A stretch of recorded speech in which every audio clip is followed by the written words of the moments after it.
All right, we'll call this general committee meeting to order. Welcome, everyone. Good to see everyone. We start our meetings with the following land acknowledgement. We respectfully acknowledge that we are in the treaty traditional territory of the Mississauga Anishinaabe. We offer our gratitude to the First Peoples for their care for and teachings about our earth and our relations. May we honor those teachings. We'll now take 30 seconds to reflect.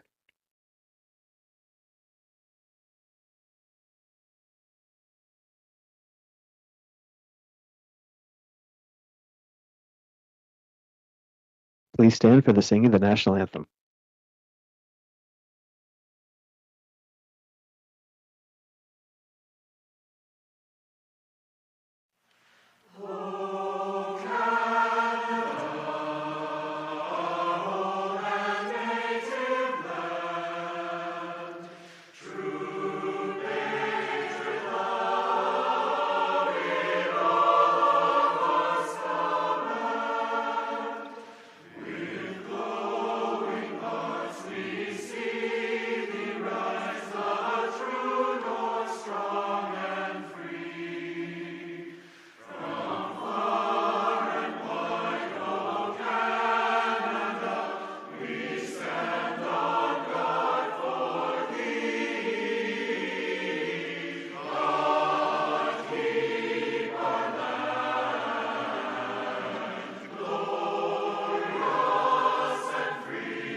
The Council for the City of Peterborough recognizes the principles contained in our Constitution and the Canadian Charter of Rights and Freedoms.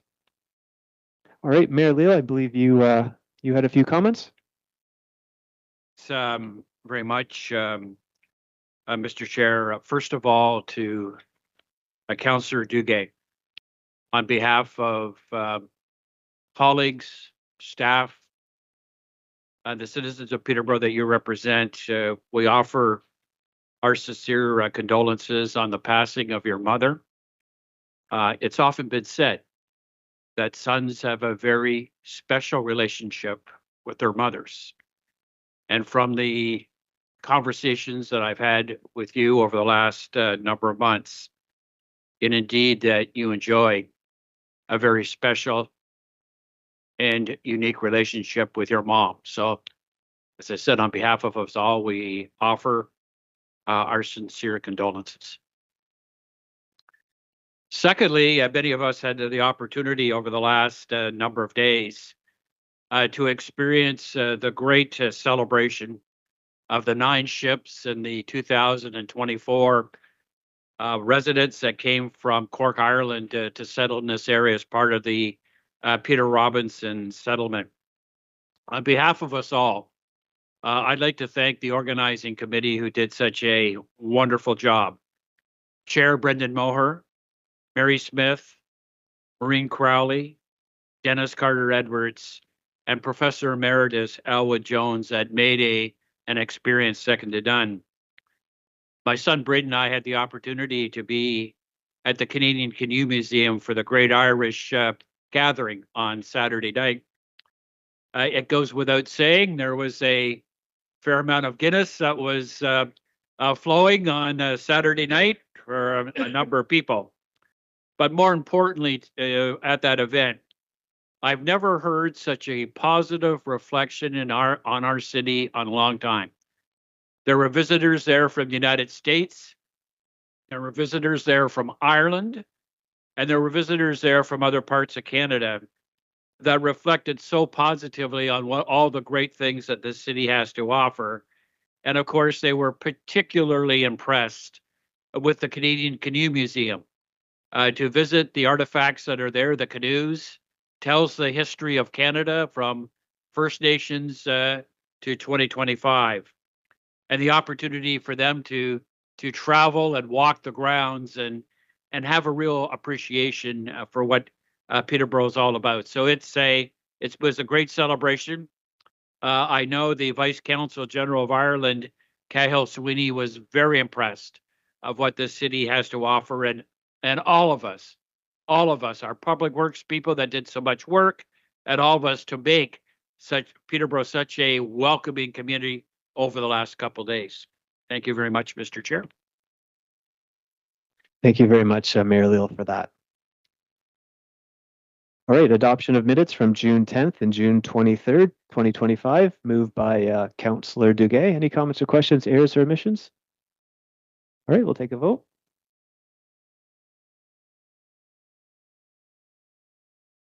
That's right. Councillor Purnell is a yay. Councillor Hickey's a yay.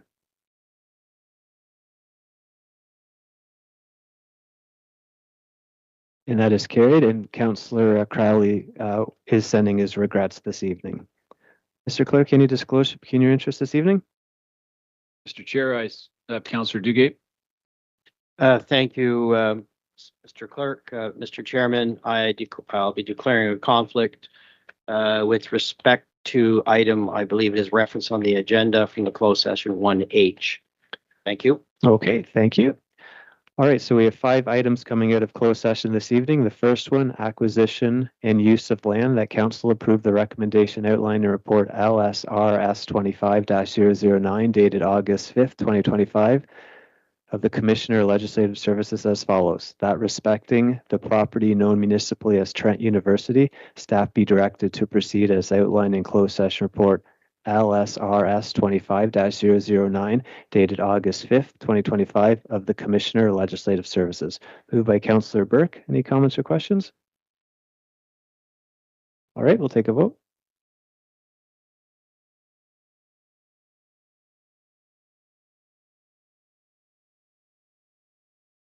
That is carried. Second item, land acquisition. That council approved the recommendation outlined in report LSRS 25-008 dated August 5th, 2025 of the Commissioner of Legislative Services as follows.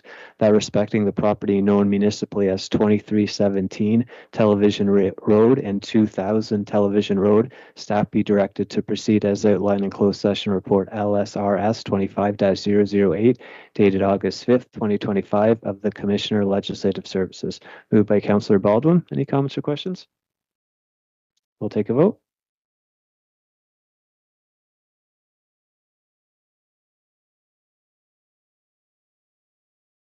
That is carried. Third item, property disposition. That council approved the recommendation outlined in report LSOCS 25-0112 dated August 5th, 2025 of the Commissioner of Legislative Services as follows. That staff be directed to proceed as outlined in closed session report LS0CS 25-0112 dated August 5th, 2025 of the Commissioner of Legislative Services respecting the disposition and road widening of 1529 and 1533 Sherbrooke Street, Peterborough. Moved by Councillor Basiliadis. Any comments or questions? We'll take a vote.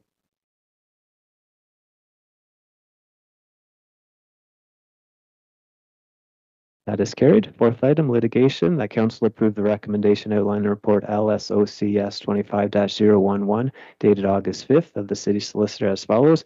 That staff be directed to proceed as outlined in closed session report LS0CS 25-011 dated August 5th, 2025 of the city solicitor respecting settlement of litigation and acquisition of property. Moved by Councillor Duguay. Any comments or questions? We'll take a vote.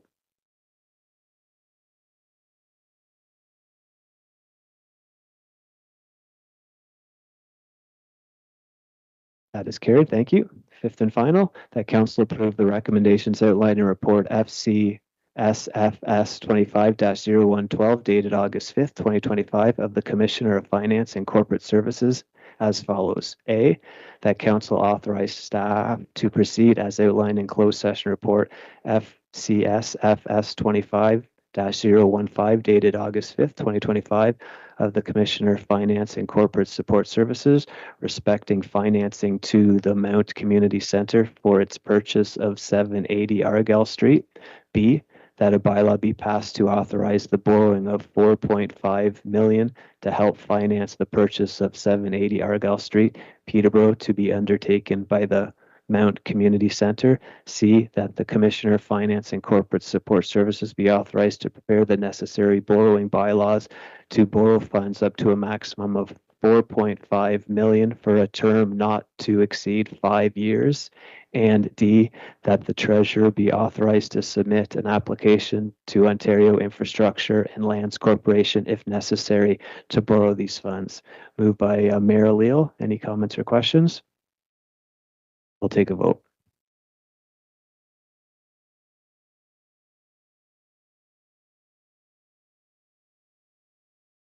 That is carried, and we'll note that Councillor Duguay did not participate or vote. All right, we'll move to our consent agenda. Committee members, please let me know if you'd like to speak to any of the following items. Committee Report 12A, March 31st, 2025, Financial Report Unaudited. Anyone wishing to speak to that? Councillor Burke. 12B, Zoning Bylaw Amendment for 1341 Water Street. Anyone wishing to speak to that? Councillor Duguay. 13C, Physician Recruitment. Anyone wishing to speak to that? Councillor Vassiliadis. 12D, Pedestrian Crossing Program on Collector Roads. Anyone wishing to speak to that? Councillor Reel. 12E, Traffic Calming Phase 2 Permanent Installations. Anyone wishing to speak to that? Seeing none. 12F, Designation of Listed Heritage Properties Update. Anyone wishing to speak to that? Councillor Hakey. 12G, Designation of 216 Simcoe Street. Anyone wishing to speak to that? 12H, Designation of 183 Hunter Street West. Anyone wishing to speak to that? Seeing none. 12I, Designation of 441 Rubid Street. Anyone wishing to speak to that? Seeing none. 12J, Designation of 1290 Hilliard Street. Anyone wishing to speak to that? Seeing none. 12K, Request for additional funds for future monitoring of Jackson Creek. Anyone wishing to speak to that? Seeing none. 12L, Renewing Community Safety and Wellbeing Plan. Anyone wishing to speak to that? Councillor Chica. 12M, Capital Loan Funding Request for Thrive Housing and Support. Anyone wishing to speak to that? Councillor Reel. 12N, 2026 Community Wellbeing Fund. Anyone wishing to speak to that? Councillor Burke. All right, colleagues, so up for consent this evening is 12E, 12G, H, I, J, K. Moved by Councillor Purnell. We'll take a vote.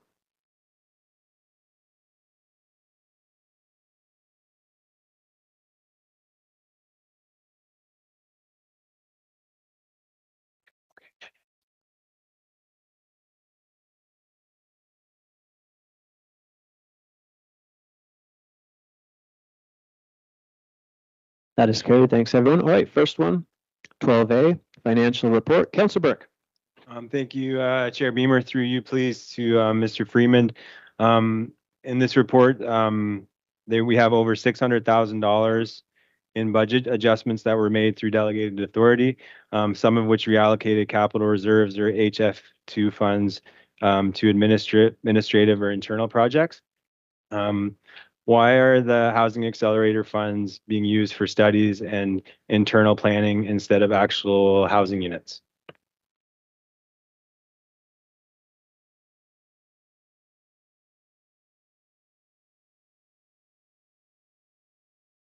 Mr. Chairman, all of the Housing Accelerator Fund program was actually approved by council as part of the plan.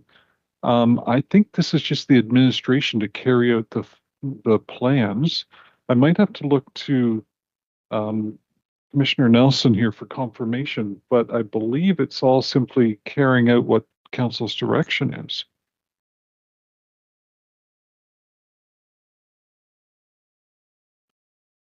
Through the chair, I'll follow up and I'll defer to Director Appleby if he has more. But again, the plan was, and again, this is something that was actually submitted in order to secure the funding for it. So there's a number of steps that staff are required to carry out, and the plans and such that are listed in there are required to carry out the plan, and that some of the funds, it was anticipated that some of the funds would be utilized to do that in preparation for other programs or such that would help aid or incentivize other buildings. But again, I'll defer if there's something more that Director Appleby maybe want to add. Through the chair, I think that about covers it. The money was intended to support the creation of housing through different ways, and there was a report brought through council. I don't remember the exact date now, but I'll look for it while we're working another business here to confirm that date. But certainly has come here before. Chair Beamer, thank you. Through those transfers that I mentioned, 600,000 or so, I think that $86,000 from the Housing Accelerator Fund was moved through delegated authority. So my question was about that. The second question I have, please, from this information in these charts, and I'm asking the question, but also aware that I may need help sort of like translating what's in the document. I see that the municipal law enforcement has only spent 4.8% of their budget. Is this due to, can you help me understand what this is due to? Underperformance? Were the funds not properly allocated? That's my question.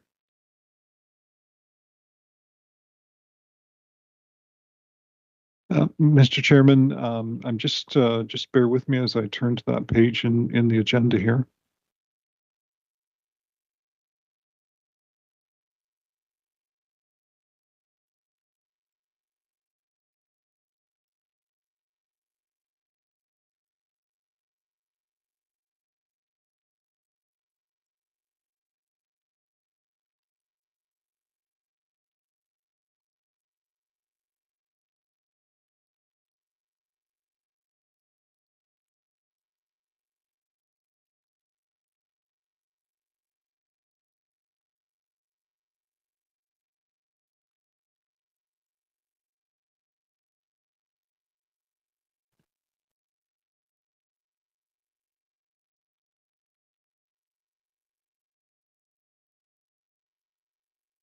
Yeah, Mr. Chairman, I'm not sure if I have a valid answer for the councillor. I might have to defer to Ms. Poplinski.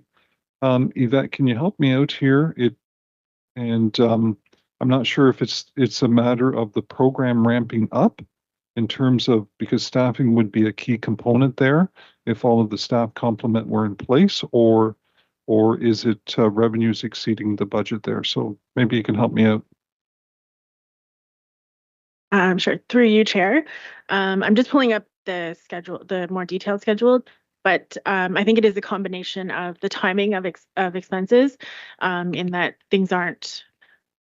There's some larger one-time or like paid at once expenses that just weren't incurred in the first 3 months of this year, but will happen, at some point later in the year, and then as expenses just aren't incurred equally every month.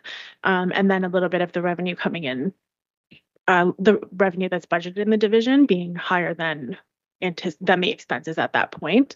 I can look into it in more detail and send you some more specifics if you'd like.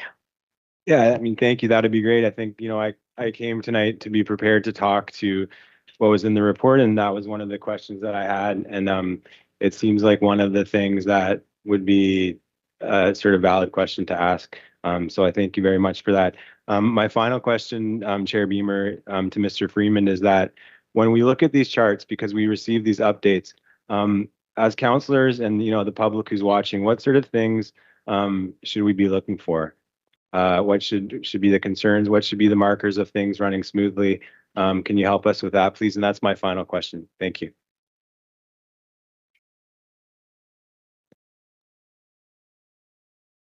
Just get your mic on. Yeah, thank you, sir. Apologies. No, Mr. Chairman, all of the comments that are highlights from a treasurer perspective are included in the commentary in the report itself.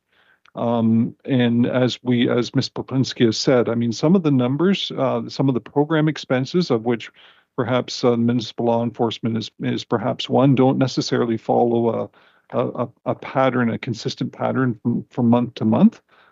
So we have tried to highlight where some of those variances are. So that's included in the commentary itself. All right, thank you. Councillor, are you comfortable moving it? Yep. All right, Councillor Will. To the chair to Mr. Freeman, but maybe the question should go to Commissioner Laidman. Under community services, social services, your expenditure is 122 million, but your revenue is 108. You have a net requirement of $14 million. So where does that money come from?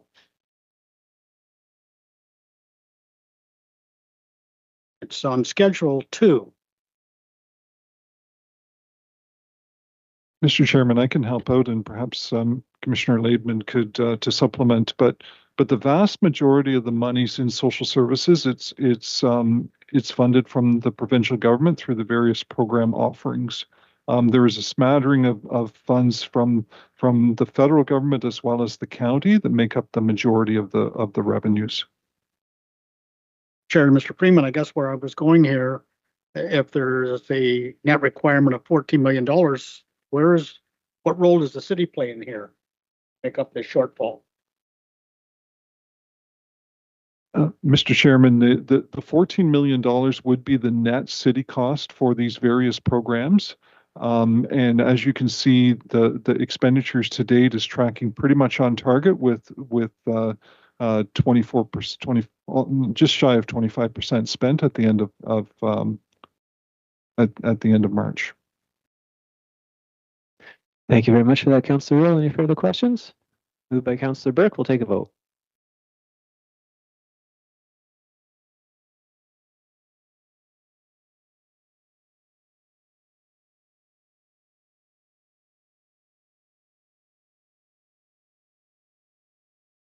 Just to some of the individuals in the gallery, if the sun is too bright, you're welcome to close the blinds there. Feel free to do that. We don't want you, yeah, because it looks like it's pretty bright there. So feel free to do that. Yeah. All right. Thank you, everyone. So that is carried. 12B, zoning bylaw amendment for 1341 water. Councillor Degay. Thank you, Chair Beamer. When council, I think through general committee, first considered this application, I advanced a motion that we would defer the application to seek clarification. I've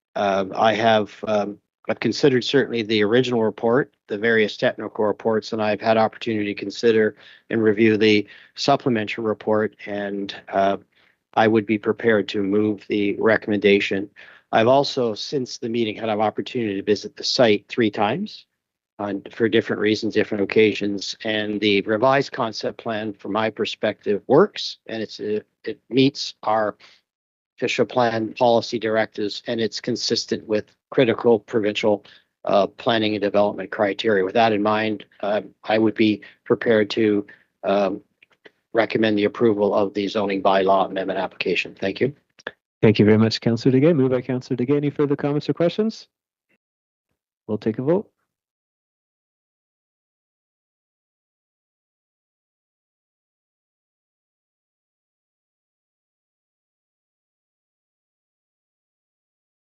And that is carried. All right, 12C, physician recruitment. Councillor Vassiliadis. Thank you, Chair. I just want to ask a question, and then I want to comment on the report. But through you, Chair, to Chantal, I was wondering if you could tell me a little bit more and elaborate on the retention efforts over the last year. I know we talk about recruitment all the time, but I know as in economic development and physician recruitment, retention is just as important. Sure, I can speak to that from September on through the chair, because that's when I began my position, and I know it's hard because the pilot started much before that. On the recruitment side, we really are looking for guidance from our relationship with the think tank, the physician-led think tank in town, to really lend that physician voice to what they're seeing as concerns and how we can help support them. And they've given us really good guidance on that. And through funds that we've used in the budget to support their efforts and the reports they're doing, we've been working with them on some recruitment and retention events that combine the two together. Advocacy is a big piece of the retention side of things, and that's just supporting their efforts to make changes to things that they see as adding pressure to the family physicians in town. And in addition to that, we are working with a lot of the partners. The funding and mechanisms for our medical ecosystem are pretty complex. So we're looking at communicating with the Ontario health teams, with the Peterborough family health teams, and with all the other funding bodies, just to make sure that all of our goals are aligned with the needs of the physicians in town, and how we can help support them run their practices efficiently to hopefully roster more patients. That's great. Thank you for that answer.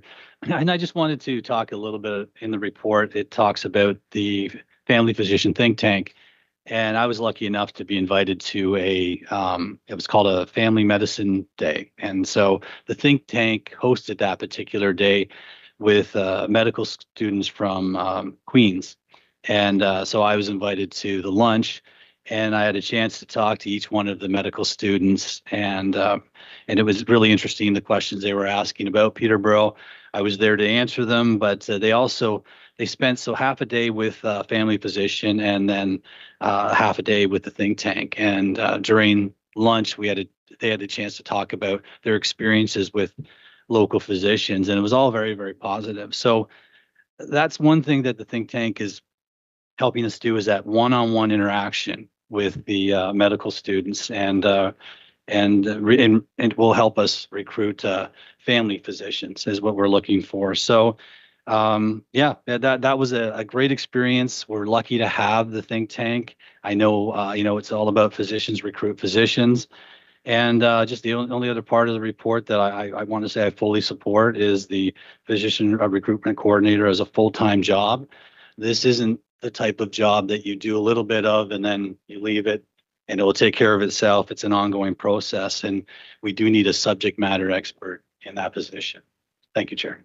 Thank you very much, Councillor Vasquez. So you're comfortable moving it? Awesome. Thank you very much, sir. I have Councillor Reel and then Mayor Leal. Councillor Reel? Through the chair to Mr. Jewett, you're asking for this position to become permanent. What is the wages, pensions, and benefits of this job? Because it doesn't have that in the report. So what is the wages, pension, and benefits for this job? Through you, Mr. Chair, Councillor Rial, we are still going through the full budget process to include it in the draft budget, but the role is currently scoped at a level 4, which would put the total compensation package, all including the modifiers, at about $134,000. How many doctors have ever actually been recruited by our doctor recruitment? Because the numbers that I get in here look like it's a holistic number from all across Peterborough, not just the doctor recruiter. So how many doctors is actually our person recruited? Through you, Mr. Chair, building on the numbers that are in the report, pleased to announce that we actually, as of Saturday, I believe, we have 2 letters of intent signed from physicians from the United Kingdom. Chantel went to an event in the end of May. And so building on the numbers in the report, there are an additional 2 that have been recruited since, specifically through that work. And there are a number of other leads in the pipeline as well. Through the chair, I mean, here we are again, looking for a full-time equivalent. This is a budget item for 2026.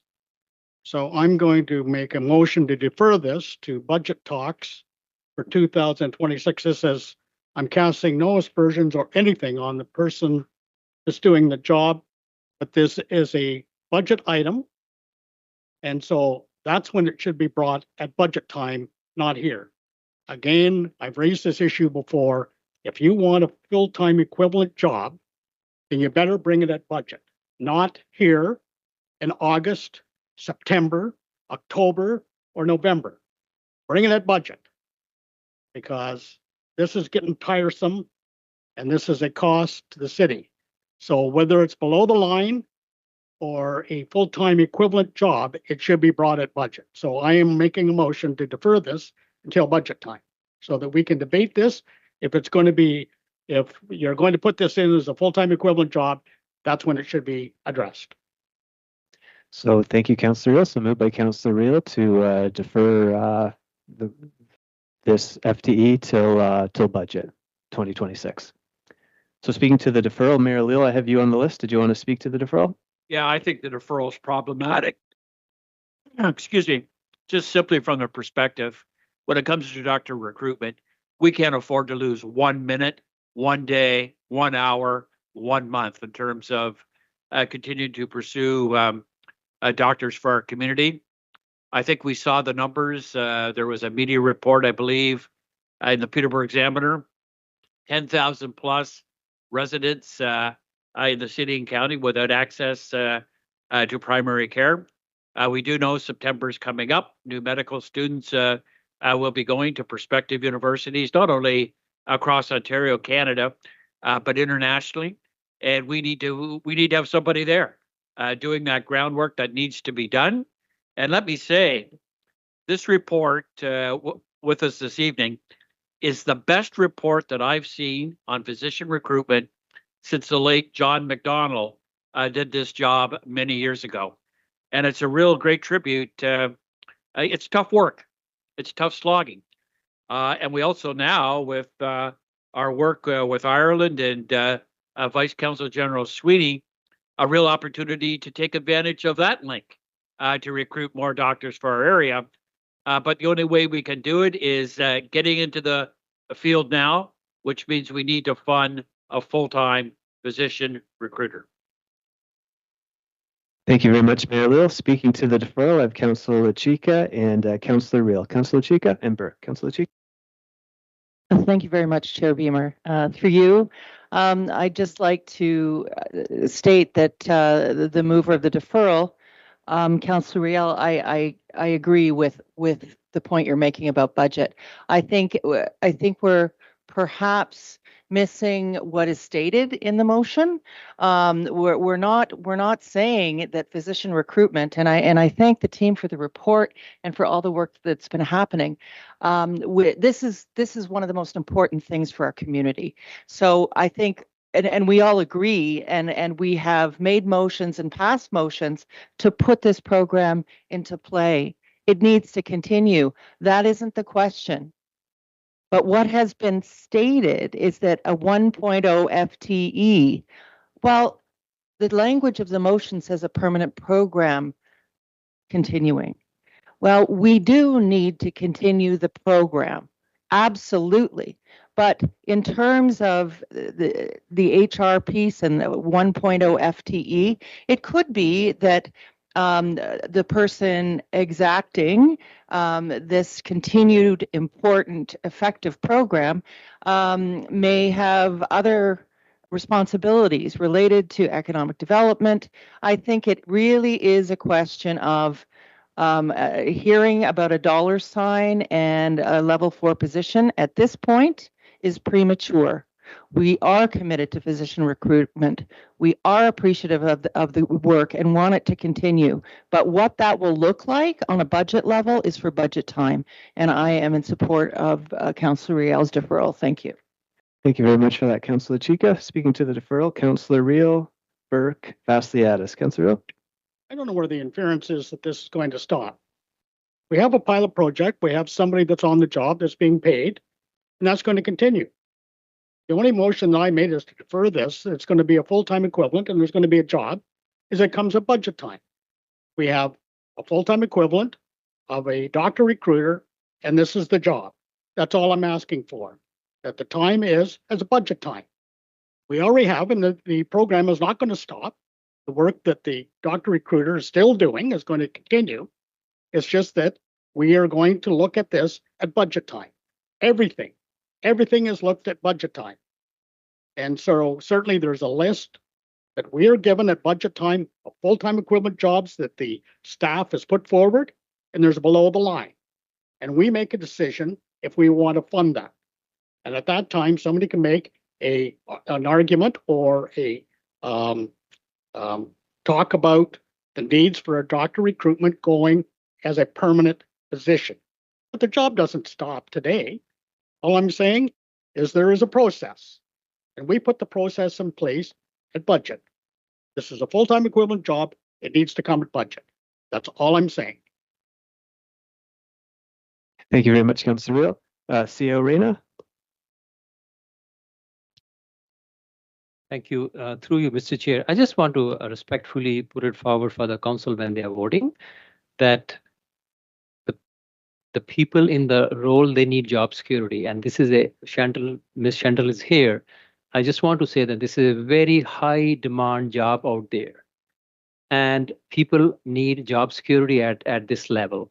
So the message has to, because they are in high demand, I won't hesitate to use the word that they are being pushed big time. So if you need a top-notch subject matter expert, they need some job security. That's it. Thank you. Thank you, CO Reyna. Councillor Burke, and yeah, Councillor Burke, deferral. I'm sorry, I think my questions are more around the report, so I'll just go on the list for that, please. Okay, sounds good. Councillor Vassiliadis. Deferral. Thank you, Chair. I think we have to look at this too. This is our very first physician recruitment coordinator I think the city's ever had. In the past, we've actually shared it through GPADC, through PCAD, and so we've never really had our very own physician recruit coordinator. So I think it's important to make that commitment to this. Are we serious about it or aren't we? So, and it does say in the report under budget implications that yes, everything will be included in the city's 2026 budget. So yeah, we know we're going to talk about it anyways. What we're saying here is that, yeah, we want to make a commitment to ongoing to recruit physicians in our community. That's what it is. And so if people don't agree with that, then we debate it in the budget. So I think it's already there in the actual report and under budget and financial implications. So I don't really think we need to defer anything. So I won't support the deferral, but I do definitely support a full-time physician recruiter coordinator. We're a growing city. We need to make commitments to such things, but again, we can debate it in the budget, and again, it's under budget and financial implications that we will be doing that. Thank you. Thank you very much for that, Councillor Vassiliadis. Mayor Leal, second time on deferral. Yeah, thanks very much, Mr. Chair. I guess, with great respect to previous speakers, I see this strictly as a confidence issue. You fund the person who's doing the job, you show them confidence, and the CEO is absolutely correct. People in the physician recruitment area are being headhunted all the time. We have a superb person right now that is doing the job, and in my opinion, we need to show confidence in that person, get the job as a full-time job, and let the work get done. That is absolutely crucial to people in this community, because people have anxiety when they can't get access to primary care. And we know the numbers. I'm not going to repeat them. This recommendation is the right one. I don't support the deferral. Thank you very much for that, Mayor Leal. Councillor Burke, deferral. Thank you, Chair Beamer. Through you to, I guess, maybe Mr. Freeman. I'm just confused in this conversation we're having about the difference between us approving this full-time employee today versus us doing it as the mover of the deferral is asking us to do it. Can you just lay out to us what the differences are?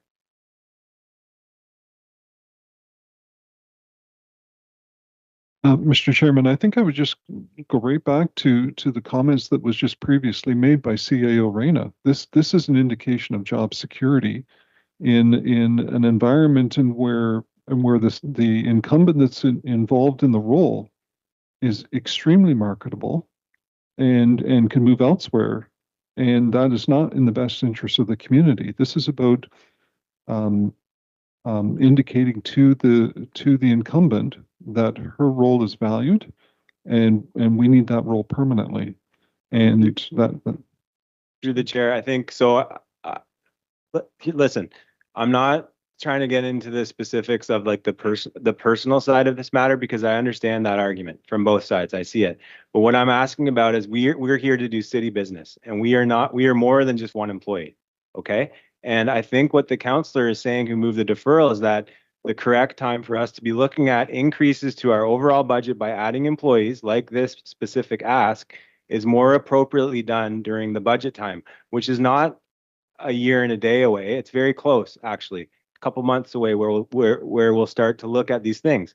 And so as a counselor, I don't understand what the difference is between us approving this full-time employee today versus us approving an ask for a full-time employee at budget time when we may be hit with new information concerning the budget as a whole, including maybe more employees that we need to hire, including maybe a decision that we will have to make about someone personally affected, who is everyone at this city is valued.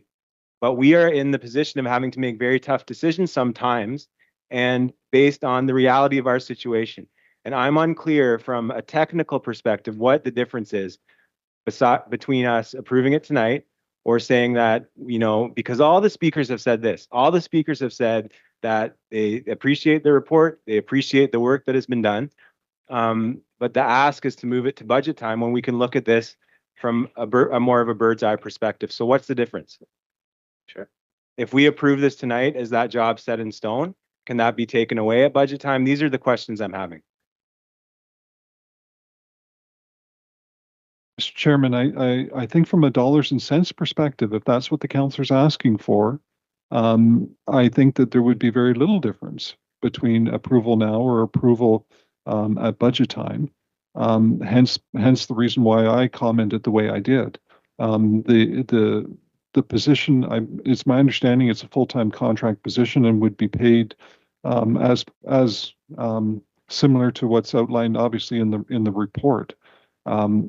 There is past precedent on when full positions are filled mid-year through staff reports. This is not uncommon. This has been done in the past for other circumstances. So this is nothing unique or nothing new. But you are correct that the majority of time it is done during the budget process. Well, my final question, Mr. Chair, please, because I'm not really getting the answer that I'm looking for, and maybe it's my fault with how I'm articulating it, but so I'll go a different direction through the chair to Mr. Freeman. Do you have a sense of how many new full-time employees we'll be looking at in the upcoming budget? Mr. Chairman, I do not have a sense of that, other than I have indicated to all of our staff colleagues around the senior staff table, and that has been reiterated by CAO Reyna, that it is our expectation that there is virtually no new staff requests coming forward, and otherwise, Mr. Chairman, I'll defer to CIO Reyna, but it would be my expectation it would be an extremely short list. All right, Councillor Burke, that good? Thank you very much. Speaking to the deferral of Councillor Duguay and Baldwin. Councillor Duguay. Thank you, Chair Beamer. I cannot and will not support the deferral. Our meeting's being observed by the marketplace as we speak right now. And there are doctors that are probably at this very moment and watching and considering our discussion. So if we as a community, if we as a council were to say, we will defer this, and what confidence are we providing to the marketplace, the very doctors, the very medical professionals we're trying to recruit? It just, and if I read this correctly, and I will ask CAO Reyna or perhaps Commissioner Freeman, we still have an opportunity to engage in further debate on this matter at budget time. Is that correct? Absolutely. So thus, if I understand it correctly, it's not to make, is it to make the position full-time today, or is it making it full-time subject to the outcome of the budget deliberations? If it's the latter, then I would suggest it's appropriate, entirely appropriate to accept this recommendation. It's a statement of intent. That's it. Now imagine the people watching our meeting, the doctors we're trying to recruit, and we're suggesting, well, we're going to defer this critical position. It makes no business sense to me whatsoever. That's the wrong message to our community and the 10,000 persons that are seeking medical attention and doctors. Thank you. Thank you very much, Councillor Duguay. Councillor Baldwin, deferral. Yeah, thanks, Mr. Chair. And respectfully, I'm going to disagree with my councillor colleague here. We have a person in place who has specified, specialized skills that are doing the job. I haven't heard anybody tonight say they're opposed to the program, the job that's being done. So I think we should make the commitment tonight because we're going to make the same commitment at budget time. It's a crucial position within our organization and within the city of Peterborough. So with great respect to my councillor colleague, I know why the councillors brought it, because sometimes we bring things in non-budget time when they absolutely should be done at budget. With this particular skill set, this particular position, I think it's totally appropriate to bring it tonight, and I would support it. Thank you. Thank you very much, Councillor Bowman. Councillor Burke, second time on the deferral. Yeah, thank you, Chair, Chair Beamer. And also thank you through you to Councillor Duguay, because he very eloquently articulated what I was trying to say. And I'll ask it in the form of a question, because that was what I was trying to say, is that to Mr. through you, Chair Beamer, to Mr. Freeman. So are we approving this position to go into the budget for final approval, or are we approving this position to be full-time today or tomorrow or after our council meeting? And that's that. Mr. Chairman, it would be my understanding that if council proceeds with the approval tonight or at council meeting, that it would in fact be approved as a full-time equivalent position at the council meeting date next week, and therefore would not show up as a new full-time equivalent for discussion, itemized separately by staff. I mean, if council wants to have that debate, then they certainly can at budget time, but it would not be highlighted in the budget document as a new ask or new full-time equivalent ask as part of the 2025 budget, because in fact it had already been dealt with. Thank you. And supplemental. So we're existing under a pilot program currently with an employee attached to that pilot program. When is the contract up for that pilot program? December 31st. Hence the issue. Councillor Burke. Thank you. Commissioner Nelson.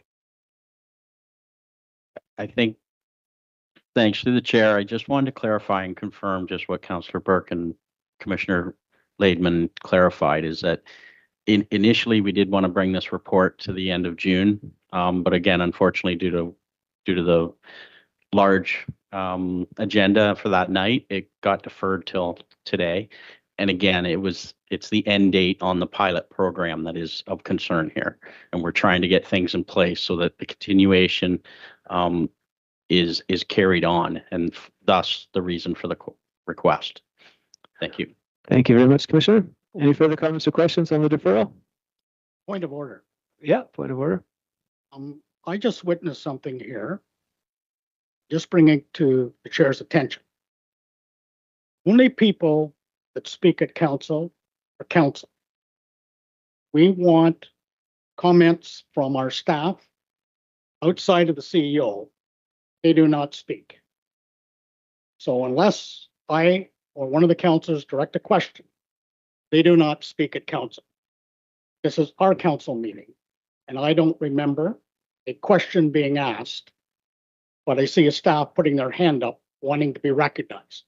The only staff member that's recognized is the CEO of the city. If he wishes to direct a question to staff, that's his prerogative. Just wanted to raise that issue. No, Councillor Will, thank you for that.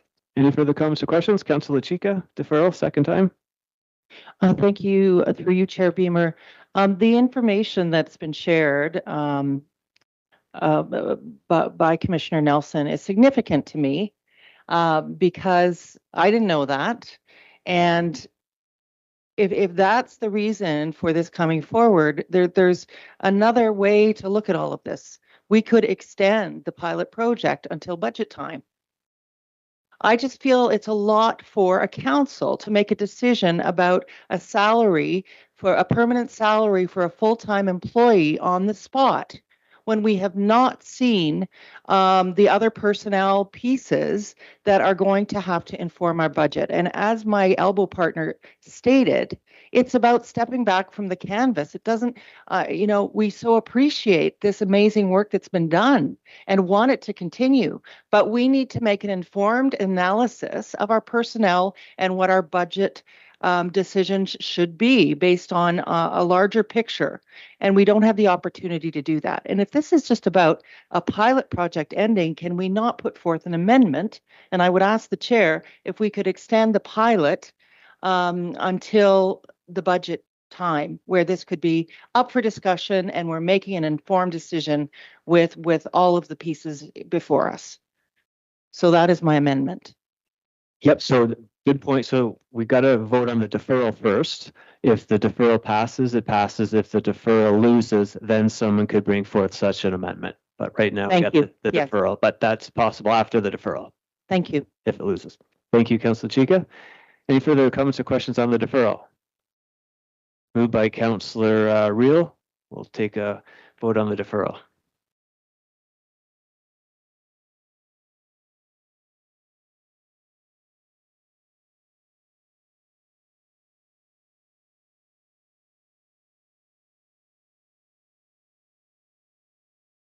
And that is lost. So we're back to the main motion. Any movers of the main motion or?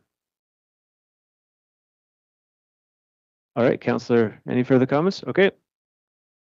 Okay, so moved by Councillor Vassiliadis. Councillor Chica? Yeah, moved by Councillor Vassiliadis. Main motion, Councillor Chica? Well, I'd like to, if I could, add the amendment. So just let me think for a second. Would that be in contrary? Because so I think Councillor Chica, I might have directed you wrong. Apologies. It was sincere but wrong. I think what we would have to do is vote against the main motion and then bring forth the amendment, because the amendment would be in contrary to the main motion, which is an FTE. Well, so I think, if I may, thank you, Chair. If we said as a B, a permanent program beginning with the 2026 fiscal year, after the extension, here's the amendment, after the extension of the pilot program to, and let's have a date. So there's like an A and a B. So I think It's an additional piece that is an amendment to the main motion. It's not in contradiction. It's just saying, yes, we want it to continue as a permanent program. And then B, after the extension of the pilot program until blank date. Thank you. And if I could just have perhaps your direction, clerk, on a reasonable date for that extension. I think Councillor Chica, I'm just looking at the recommendation that council approve the physician recruitment program becoming a permanent program beginning with the 2026 fiscal year, which is the day after the pilot ends. You know what I mean? So the pilot ends on the 31st, 2025. The permanent begins January 1st, 2026. So I hear what you're saying, but I think the recommendation is pretty clear. The permanent starts January 1st, 2026. So I think we'd have to vote against that and then bring the amendment. If I may, beginning in if we could just amend that word, beginning in the 2026 fiscal year, but after the extension of the 2025 pilot being completed before the date. So I mean, we're still in the 2026 fiscal year when we've taken the extension of the pilot, but we're looking at we want the target of the budget talks to be able to make the decision. So I think it's a simple language thing we have to do here. It's not in contradiction to what's laid out in the first section. It's an addition. It's an addendum. It's an amendment. Okay, so if we're doing that, what's your amendment that become a permanent position when? March, April, May? When would the date be?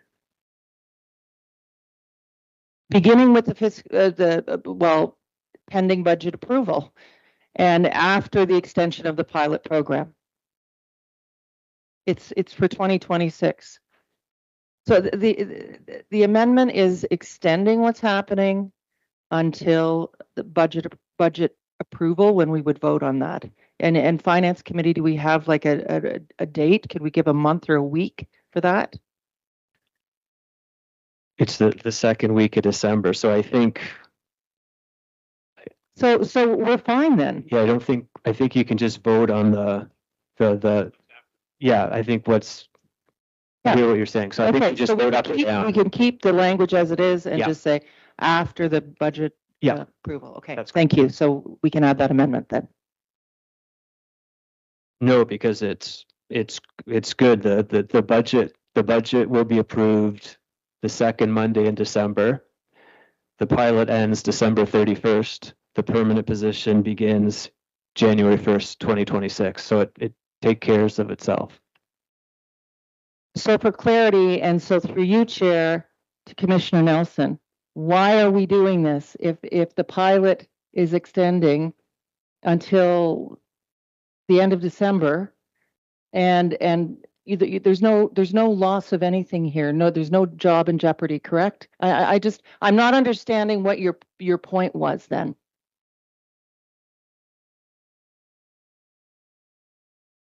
Through the chair, to answer the question, basically, the reality is that the pilot ends December 31st, 2025. We're bringing the report forward to ask for council's endorsement of making this a permanent program. With making it a permanent program, we're basically indicating that we need the position to become permanent. If we decide not to make that position permanent until the second week of December, and the program ends at the end of December, do you think this is the challenge, is that we may very well not have a physician recruiter in that position? All right, Councilor, speak up. Okay. Councilor Vassiliadis. May I? Yeah, you got the floor. I just don't understand, quite frankly, why there's no numbers in here. It says program. It doesn't say FTE at level 4. So I don't know why we're compelled to make this decision when we have budget time. The employment of this particular job is still in play right up until budget time. I just not, the logic of it defies me. That's all I'm saying. Thank you. Thank you, Councilor Chica. Councilor Vassiliadis, Mayor Leal on the main motion. Councilor Vassiliadis. Yeah, call the question, please. So we can vote on that. Moved by Councilor Vassiliadis to call the question.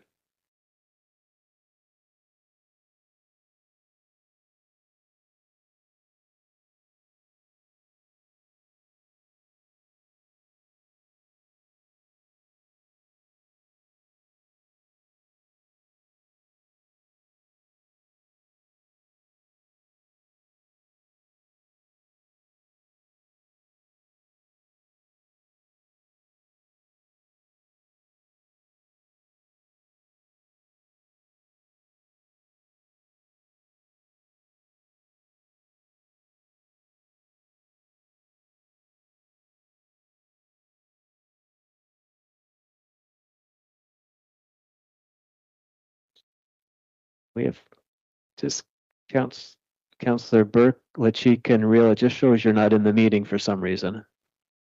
Or did you? Okay. Did you? Okay. Just not coming through. They're coming in now.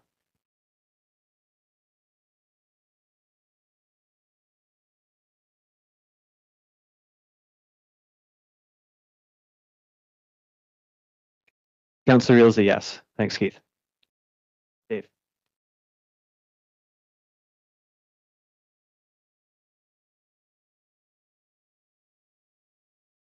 And that is carried. All right, we'll take a vote on the main motion. Moved by Councilor Vassiliadis.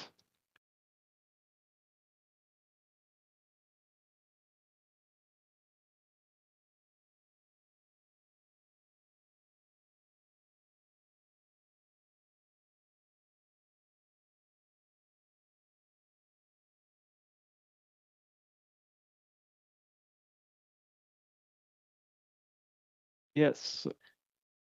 Okay. Counselor Real, are you comfortable, yay or nay? A nay, okay. Counselor Burke, are you comfortable, yay or nay? Yay. And Counselor Chika, you're good. And that is carried. Thanks, everyone. Next item, pedestrian crossing program, collector roads. Counselor Real.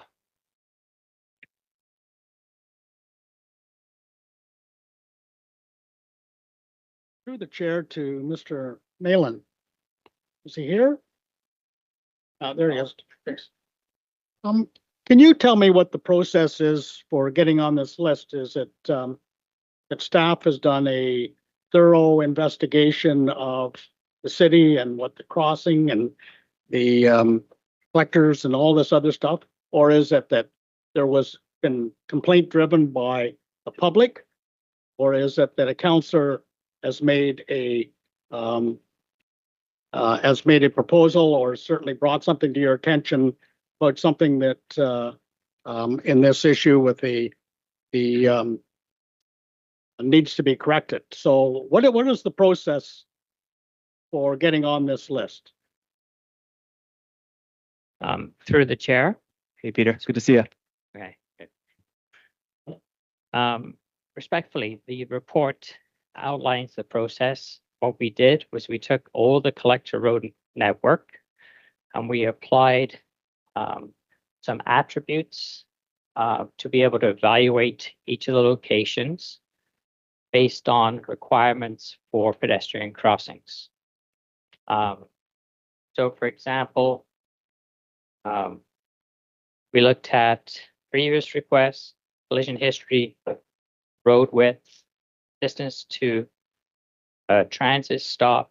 We looked at pedestrian generators, and based on that, each of the locations scored points, and then those were recognized as all the proposed crossings over the next few years. They were then divided up into the 5 wards so every year we're trying to do 1 crossing on a collector road, 1 per ward, subject to budget availability and also resources.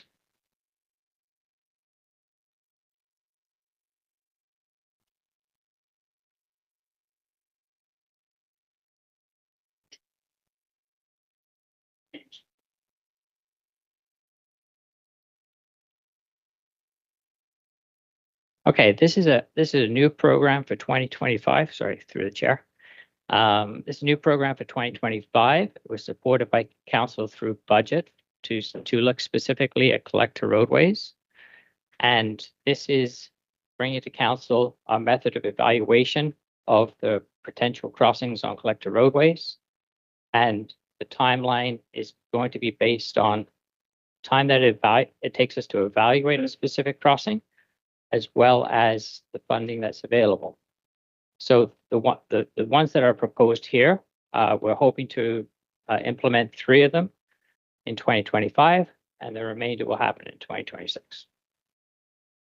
So the reason why I'm leading up to the question I'm going to ask is I presented to staff probably 3 or 4 years ago a petition of 159 names from Whitaker and Armour Road to have an authorized pedestrian activated stoplight at the corner of Armour. And I don't see that anywhere on this list, but this is the petition I give you with 159 names on it. And that's the reason why I asked some of these questions, because this isn't listed anywhere in this report. Through the chair, you are correct. Those crossings were reviewed as part of the Armour Road corridor review that came to council back before the summer break, and those crossings were approved part of that report. You tell me when that might be instituted? Through the chair, that's going to be instituted in 2026. Thank you very much. I will move the report. Thank you, Councillor Real. Thank you, Mr. Mallon. Always a pleasure. Any further comments or questions? Moved by Councillor Real, we'll take a vote.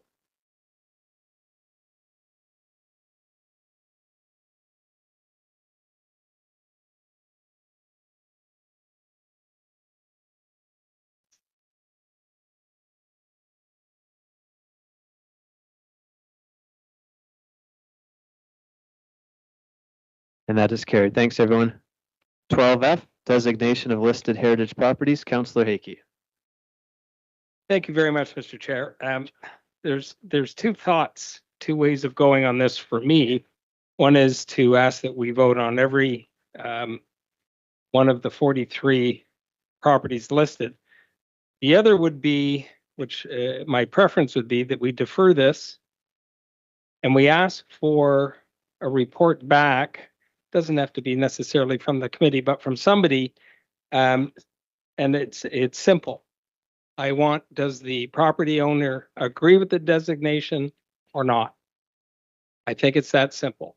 So I would move that we defer it and ask for a report back to council with that determination on there. And I'm not disparaging the committee. The committee did their job that they're supposed to do. Let's be clear.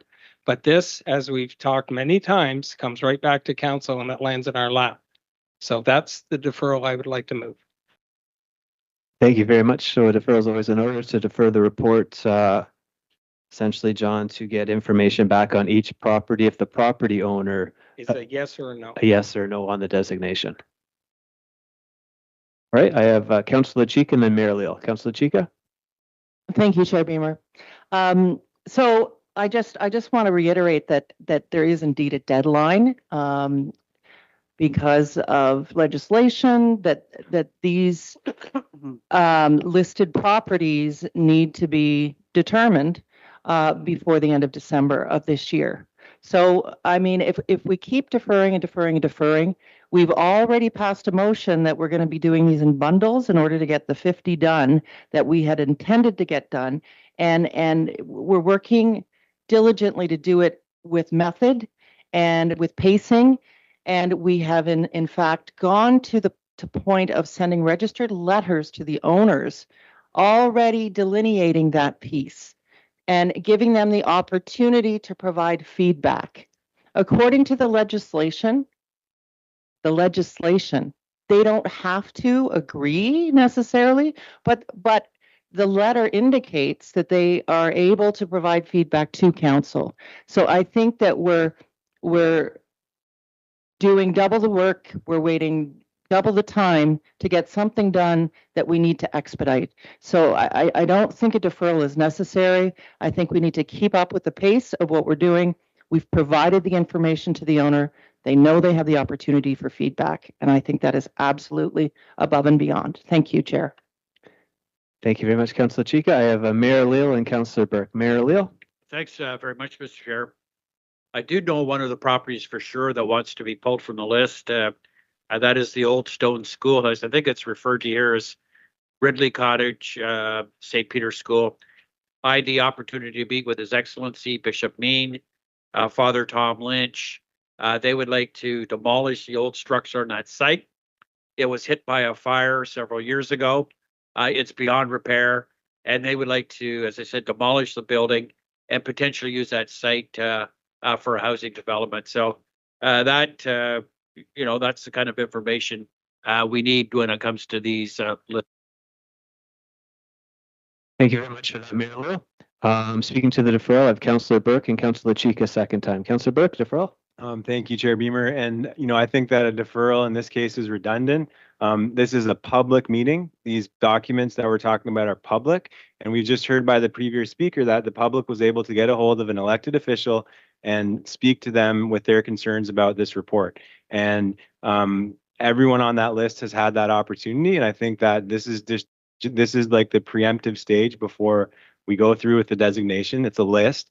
And it says right in the report under the engagement and consultation that the owners were notified on March 4th, 2025. So there has been opportunity for everyone on this list to respond. And there will continue to be more opportunity for people to respond if any of these properties become designated. Councillor LaChica pointed out the sort of gravity of the situation with the changes by the provincial government and the necessity for us and our staff that we have working hard on this to really prioritize what we can and push through as many of these properties that were on the old list that's going to be taken away. And that is the practice that we're doing here. Our subject matter experts on the PAC Act committee have created this list. Like I said, it's a public meeting. There's been chances for the property owners to speak their concerns to us and show up next week to delegate. And this is the process that I think works best.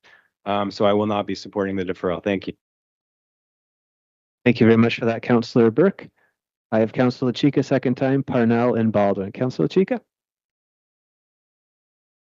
I just wanted to add an additional point. Not only have we got the urgency of a timeline provincially to get these done, we have two terrific staff in the Heritage Division that are working diligently to get these delivered to us in a methodical way from meeting to meeting.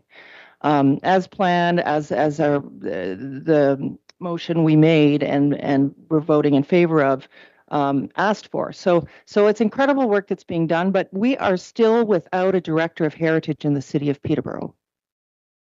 So when we talk about personnel and budgets and what we need on a municipal level, this is a priority. We could be asking our director of heritage the impacts of these things.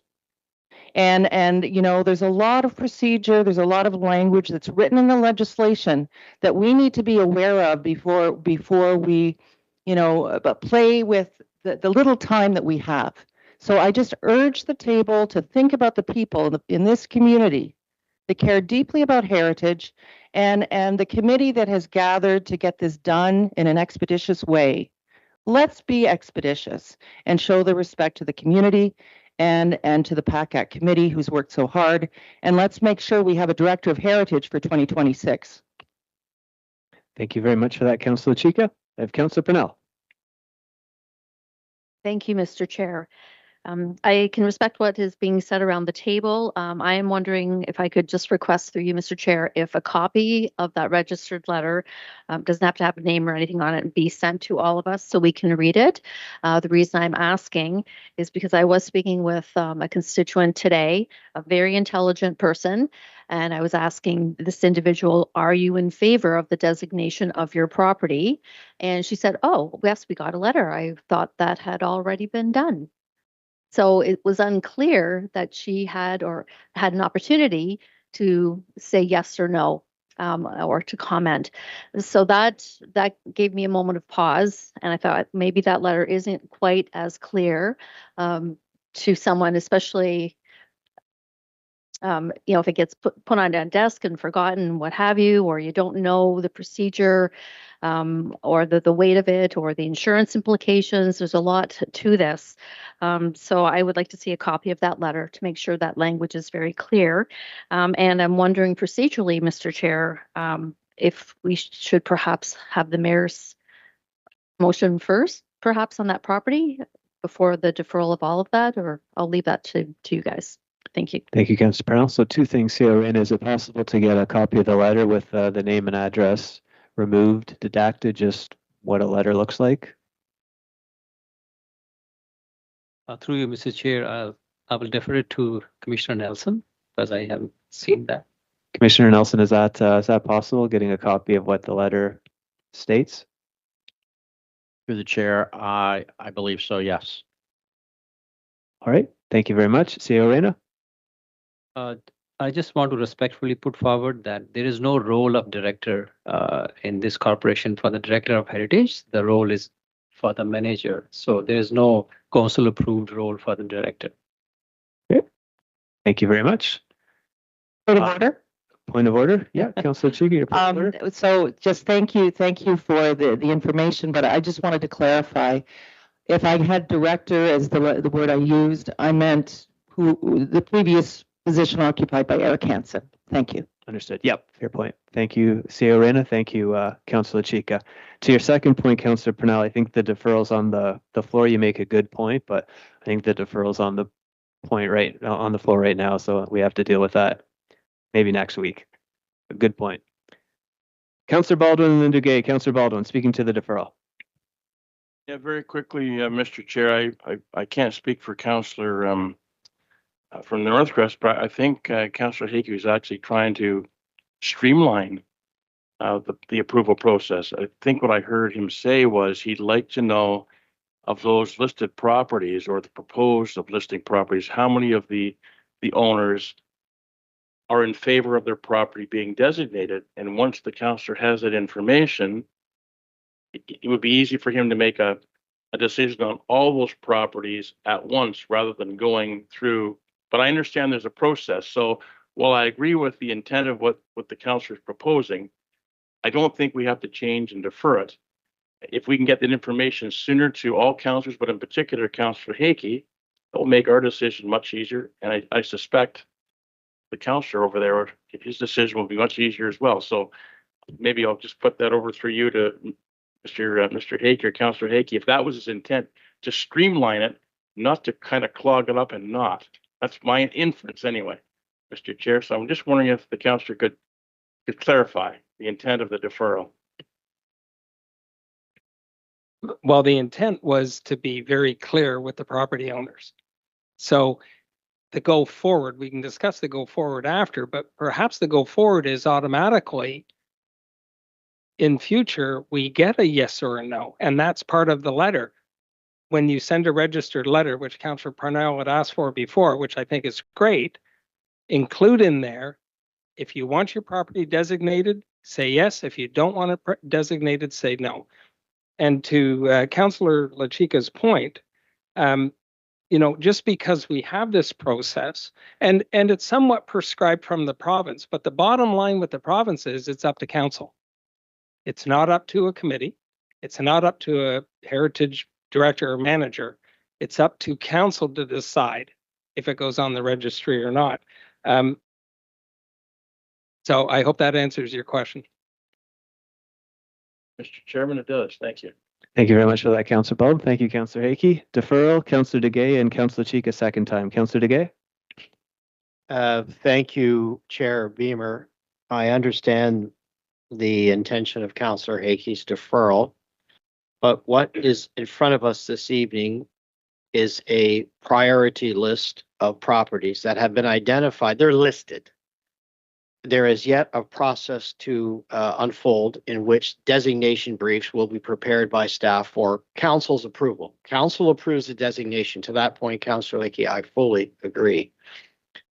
I think from this is just another statement of intention that staff are saying to council, we'd like to proceed with designation briefs, at which time, when the matters do appear, Councillor Hakey, I think then we will know whether or not a property owner is inclined to support the designation.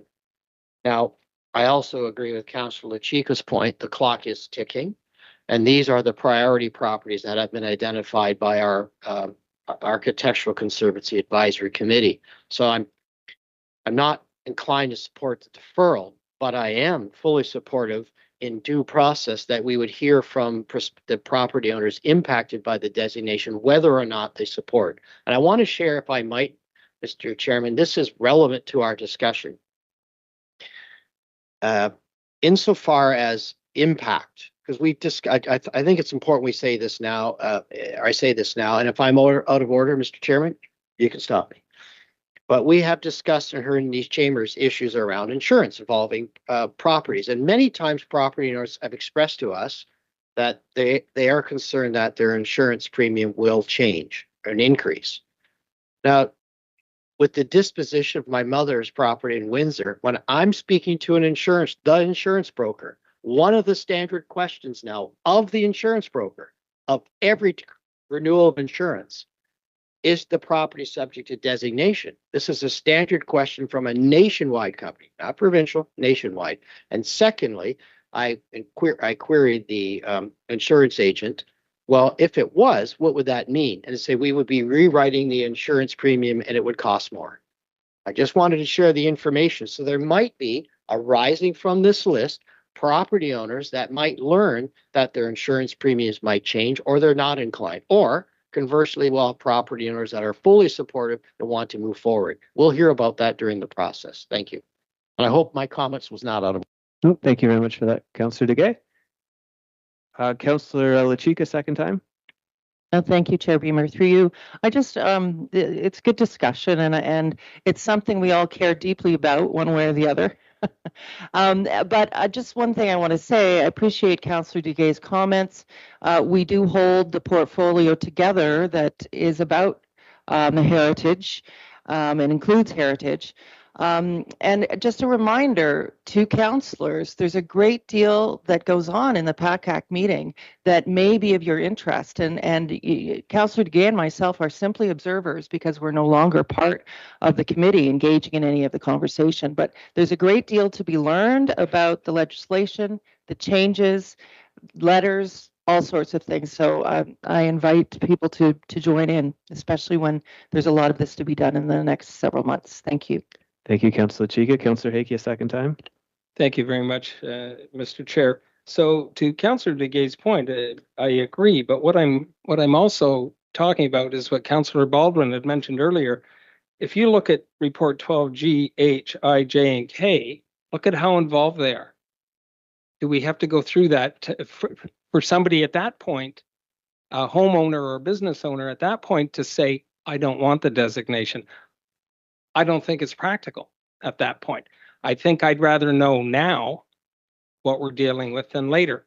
Under pressure, okay, I can't help the timeline, but I think that these are very easy to do. If you call somebody and if they say we can't get a hold of them, maybe there's your other indicator. That's why you haven't got response already.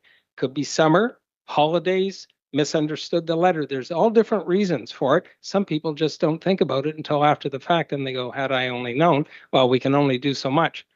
But what I was taught when I was in sales was anything other than a yes is a no. And that's what you have to assume, because that's the best case for the consumer, is they don't want it. So again, to your point, I'm agreeing. Why go through the 16 pages on a report in detail, which is very useful, when the outcome could very well be, I don't want the designation? You know the way I think on this. Property rights to me are well, we don't have property rights. That's the problem. But if you have the opportunity to voice your opinion on your own property, I think it's very important to do it, because as soon as you attach a registration or on the registry, it's a stigma on the property and it changes the value of the property. Thank you. Thank you very much for that, Councillor Hickey. Councillor Burke. Thank you, Chair Beamer. And I'm just trying to follow along because the point that's gotten me stuck is right in the report. And it's the argument is that homeowners have not had a chance to say yes or no to this, or to let our staff know how they feel about this, when in the report it clearly says that they have. They've been notified by letter that they are on this list at this public meeting on this public report.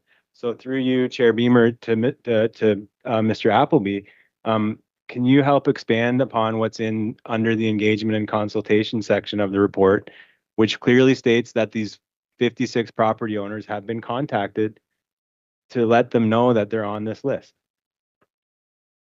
Through the chair, thank you for the question. So yeah, back in March, all the properties, it was the initial list of 56, were sent a letter.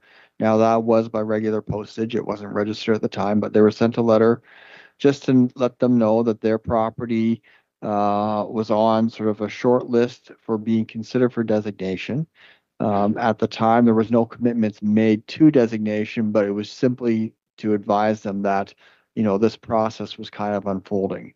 And so certainly there was opportunity, you know, for them to reach out to us if they had any questions about that, wanted to discuss it, you know, had concerns. We are, you know, certainly available to them for that purpose. Very much. Thank you. Thank you, Councillor Burke. Councillor Duguay, a second time. Thank you, Chair Beamer.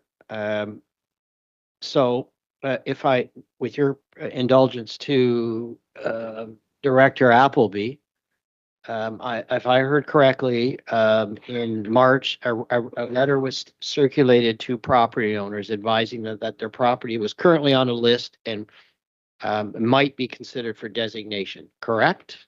Sorry, I missed. Oh, now I see Mr. Appleby. Thank you. Through the chair, that's correct. So if I might, if I read the report and understand the previous intention, I believe it was Councillor Parnell's motion, that when we decide to proceed with the designation, which is the next step in this process, we should be sending them pursuant to that council, a letter by registered mail saying your property is on this priority list. We're advising you presently, that's the intention of the municipality to proceed with the designation brief. And so they understand what it means. And then if a property owner were to say, for example, your worship, the Catholic Church might say, or school board might say, we're not inclined to support, then Councillor Hakey, staff could advise that they're not prepared, and it might short circuit that, or they can advise us early days. But if I read our process correctly, we're still obliged to send a registered mail letter to those owners following tonight's meeting that your property, which is currently listed, is now being considered for designation, and we need to spell out in clear terms what it means and seek their approval, yes or no, in writing or response from those owners. That's my understanding, and that would make sense in terms of process. Thank you, Mr. Chairman. Thank you, Councillor Duguay. Any further comments or questions? All right, we'll take a vote. Moved by Councillor Hakey, deferral.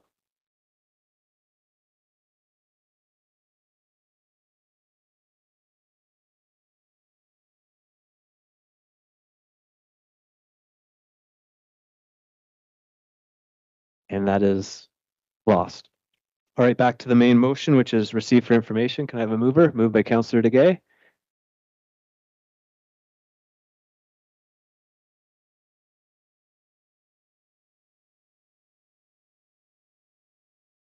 Yeah, Mr. Chair, we may want to remove that one property now because, you know, we know the intention of the diocese on.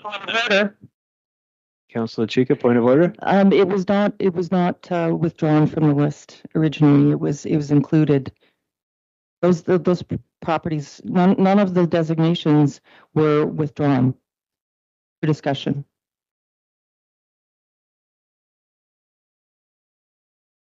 So you can't just right now say I want to do it because it wasn't withdrawn at the initial one. And by initial, what do you mean? It's part of the consent agenda. Like they were passed by consent, were they not?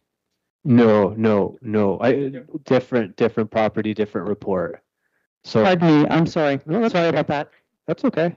That's okay. So Councillor Mayor Leal, Mayor Leal, did you want to move to remove one of them? That property be removed from the list. It's the one listed at 297 100th Street West, Riley College, St. Peter's. It's commonly referred to as the Old Stone School. Yep. Okay, so moved by. That's how I always heard reference to it. Yep. So moved by Mayor Leal. It's rank number 12 there, 297 Hunter Street West. Moved by, so this would be an amendment, then it would go to the main motion. So this would be a B. So speaking to the amendment, removing 297 Hunter Street West from the list. Speakers to that.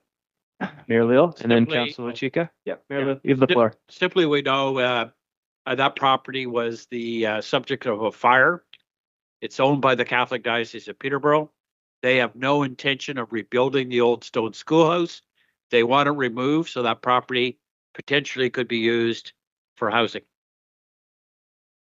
Thank you, Mayor Leal. So moved by Mayor Leal to remove that. Speaking to the amendment, Councillor Chika. Thank you. Through you, Chair Beamer. Again, I was not thinking earlier, but to the motion, I want us to be reflecting on what's happening here. What has come forward is to be voted on by council on that list. Everything that has come forward is to be voted on by council, and to just now, we can be doing this for any of the list. And that is throwing all of this process into quite a conundrum, and it's going to be very difficult. And I also, so I think that I'm going to say, I feel like the motion is out of order. We need to vote it down if you want to vote it down, but it needs to come forward.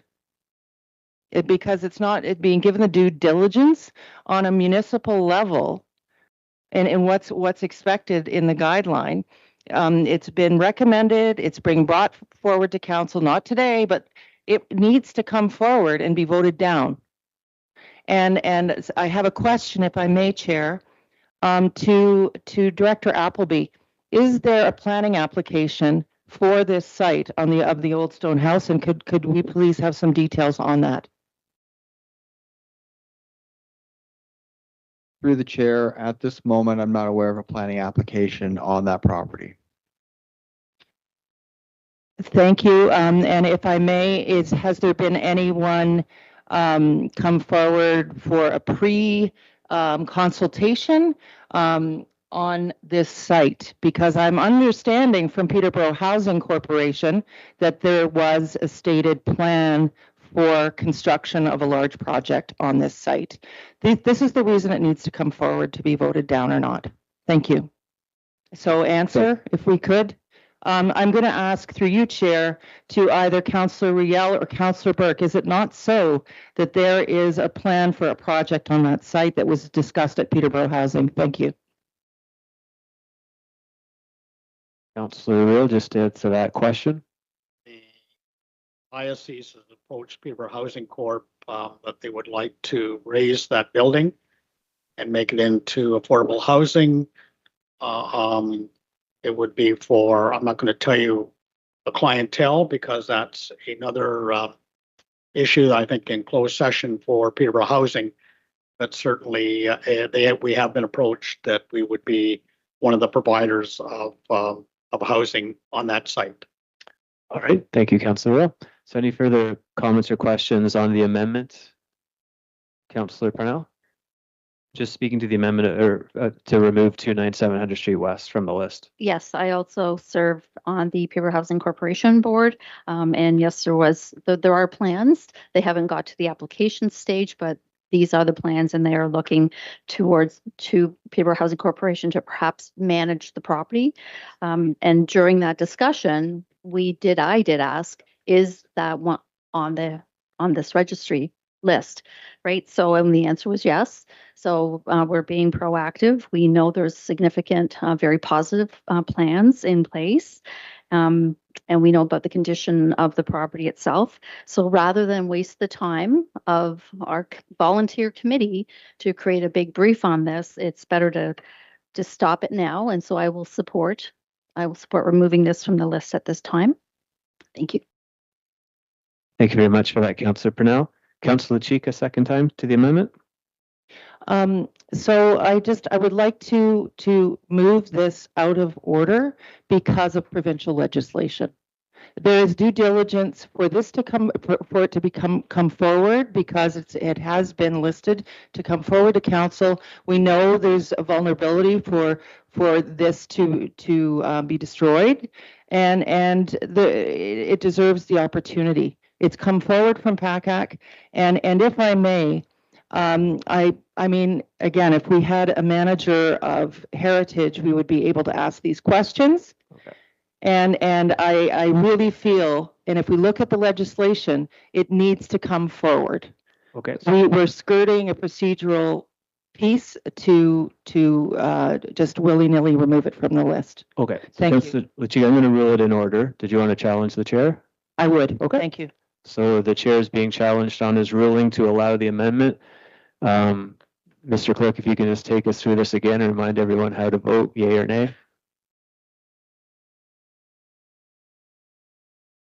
Thank you, Mr. Chair. There's been a challenge to the chair on your ruling. If a member wishes to support the ruling, the member would vote in the affirmative. If the member does not agree with the ruling, the member would vote in the negative. Thank you, Mr. Chair. So I'll take a vote.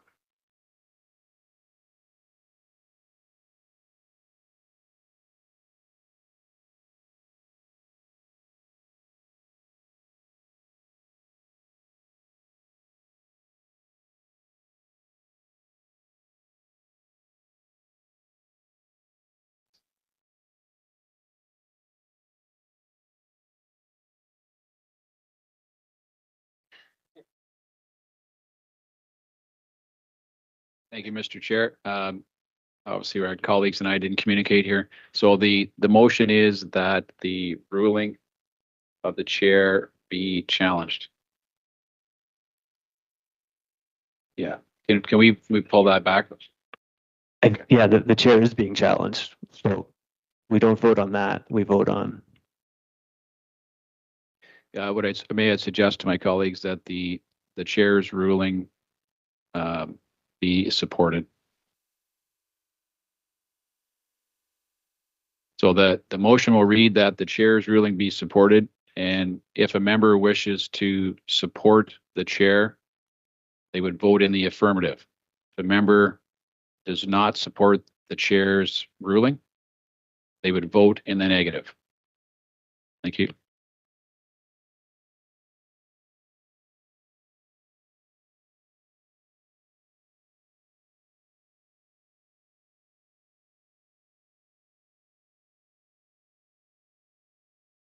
All right, the chair's ruling's upheld. So any further comments or questions on the amendment, Councillor Mayor? Sorry, Jeff, I'm a little rusty. Mayor Leal. Not a Mayor problem. Leal. Not a problem. First of all, full disclosure, I'm a Roman Catholic. Have a good relationship with the bishop. When the bishop came to see me that he wanted to get rid of that property, build some housing, I took the bishop at his word. He didn't get into the details about what kind of housing, but I do know there's a targeted group that him and Tom Litch and the Catholic Diocese want to build some housing for, which I happen to think is excellent to move forward. And they can't do it without getting rid of the building that's on the lot. So let's get rid of that building and let's get some more housing built in this community. That is sorely needed. Thank you, Mayor Leal. Any further comments or questions on the amendment? So we'll just take a vote on the amendment moved by Mayor Leal to remove this property from the list.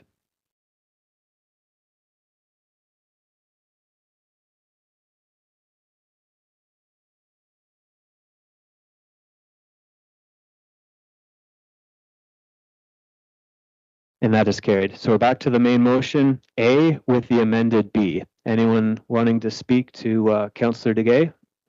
So now A with the amended B.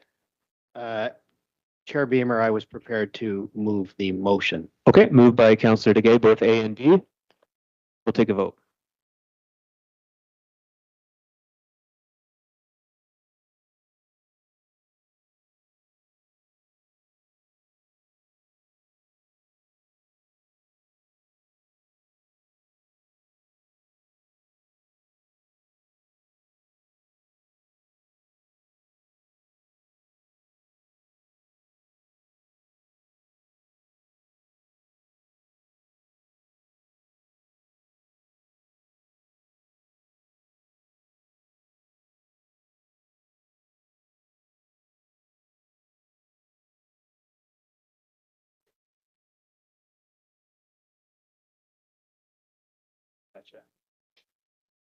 And that is carried. Thank you, everyone. All right, moving right along, renewing community safety and well-being plan. Councillor Chica. Thank you very much, Chair Beamer. I just appreciated reading the report, and I just had a couple of thoughts and questions. It stated that the group that was assessing the effectiveness met in November, in 2024, I believe November was the last meeting. I'd like to ask, and I'm not sure who it should be that I'm asking, I guess Commissioner Laidman, who is on the leadership table that made the analysis and the assessment? Thanks. Through you, I'll ask Mr. Kowalik. He's probably better able to answer that in more detail for me. Thank you. Through the chair, the leadership table is comprised of a variety of local leaders from various sectors, including city and county CAO, Mr. Laidman, community services, director of social services. There's directors from the county at that, police chief, other representatives from police services, the OPP commander, the United Way, Children's Aid Society. It's a cross-sectoral. The family health team is there. The Friendship Center. has representation at the table. I don't have the list in front of me, so I'm going by memory by people around the table that I can remember. The Peterborough Public Health, Dr. Piggott's on the table. The initial authors, if I may, through your chair. Yeah, the initial people that contributed to it, it was the same leadership team that assessed it in November, is that right? In this past November? Yes. Yeah. Okay, thank you for that. I was just curious if it was someone different than that. You know, I found when I first read this, and we looked at it in our first year in council as just when we came on board, I was so impressed with how robust it was with its 5 priority areas: housing and homelessness, poverty and income security, healthcare and mental health, substance use and addictions, active transportation and connectivity, all the things that a future prepared city needs to be concerned with and working on. And, you know, I think that alignment is our biggest challenge as municipalities. Alignment with the documents that we forge, because we forge this with a great deal of thought, care, and as Mr. Kwolek just shared, many stakeholders that have a lot of knowledge, expertise, background, and it came to council, and we looked at it carefully, and we decided that this is where we wanted to invest as a city, and it just makes me sad that, you know, like some of the commentary was that there wasn't funding from the province, even though it was something that was provincially mandated, but really, the decision making that we make as a council is what gives something like this teeth. So I was just mindful about that as I was reading, that it's the decisions we make around these 5 priority areas that really will make this effective or not effective as we go forward with the county on this piece. So thank you for sharing that. I think that this is a really vital document. Just like master plans are vital, design guidelines are vital, so is something like this for our community safety and well-being. Thank you very much for the report. And Mr. Kwolek, you had another comment. Thank you, Chair. Through the chair, I would add that sentiment is held by other groups, not just city and the county, that the people that are around the table feel that the plan is a valuable document, but is very challenging to implement as an umbrella group versus the work that's being done by individual organizations, by municipalities to do the work that's in the plan. And as we prepare a bit of a report card as part of the renewal of the plan, I think it'll show that many of the strategies in the plan have been worked on regardless of the plan being in effect, or the leadership table, which is it's an unfortunate truth that didn't gain traction, but it is a byproduct, partly because of funding. I'm on a provincial working group for community safety and well-being plans, and it really is the regional municipalities, Toronto, Ottawa, Windsor, Essex, who have significant resources to hire staff, dedicated data folks, grant money to go towards these plans, are making headway, and many of the rural municipalities or municipalities our size really have struggled to make headway. So we're not alone in that regard, and there has been some advocacy work by AMO and the Ontario Social Services Association to advocate the province for funding towards these. But that has not been successful to date. Thank you very much, Chair. Thank you, Councillor Chiga. Thank you, Mr. Kwolek. Good to see you. Councillor Chiga, you're comfortable moving it, obviously? Thank you. All right. Any further comments? Councillor Real. Chair, to Mr. Kwolek, is there any thought given to have charrettes that includes the public giving comments on this? I mean, you give a laundry list of agencies and stuff like this, but I can remember when we originally did this here, there was a number of charrettes that I went to that included a lot of the community members that came out to give their input about community well-being plan. Is that something that's going to be looked at? Through the chair, that is a good question. one of the things we're trying not to create with this plan is undue expectations on how it gets implemented. And I think that's one of the frustrations that we've experienced over the last few years with this plan is that there was significant consultation, there was investment in consultants and staff time towards developing the plan, and then it stalled due to lack of resources to build more capacity in any area. So there will be some public consultation. The intention was more so on a survey level through Connect Peterborough.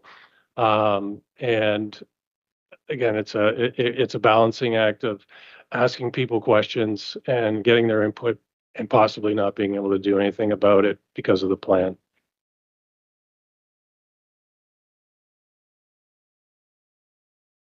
Thank you, Councillor Real. Further comments or questions? Moved by Councillor Chica. We'll take a vote.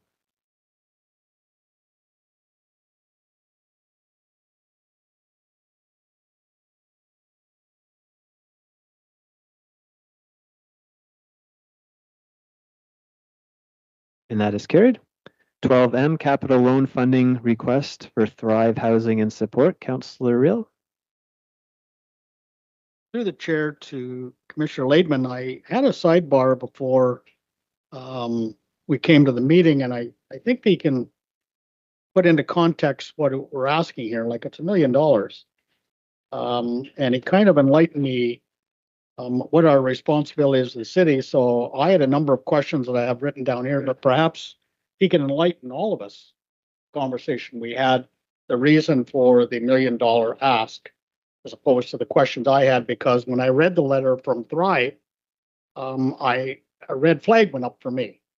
So perhaps you can enlighten us, Mr. Laidman, reason for the $1 million ask and what responsibility we have as a city. Sure. Through you, Chair Beamer. I think this is a unique circumstance. Certainly, the city has responsibility over 17 nonprofit housing providers in the city and the region. Those were downloaded to the city in the late 90s. The city maintains responsibility over those services. In the meantime, we as the city have been funding them a prescribed amount that is legislated in the Housing Services Act. That is their only way to bring funding into their organizations. They are very limited in how they can be funded. So their capital reserves remain very low for complicated housing projects. So in this particular case, they've come across a large infrastructure problem on their property that needs to be fixed. Otherwise, we will lose 65 housing units that are needed for social housing units in the community. We have a housing reserve specifically made for these types of emergencies to draw from. They are committing $300,000 of their own capital reserves, which is the majority of their reserves that they've been able to build up over time. They still need their own capital reserve for day-to-day repairs that come up, so they can't deplete it entirely.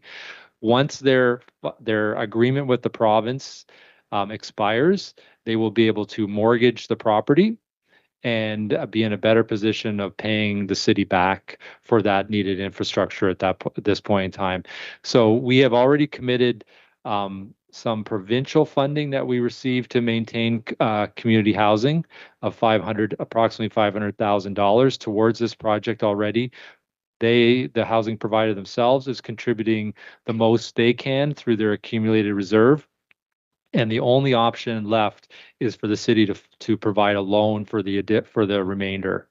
That's their only opportunity to be able to solve this problem that's upcoming. Their own building condition assessment hadn't anticipated this, so it is an emergency type repair that needs to be done. And hence, the service manager does, as the city of Peterborough, does have a responsibility to look at how they can maintain this in the system. Hope that answered your question. I'll move the report. I had a number of questions, but I think he answered a lot of the questions I had with the sidebar, and certainly what he laid out to us, that we have a responsibility.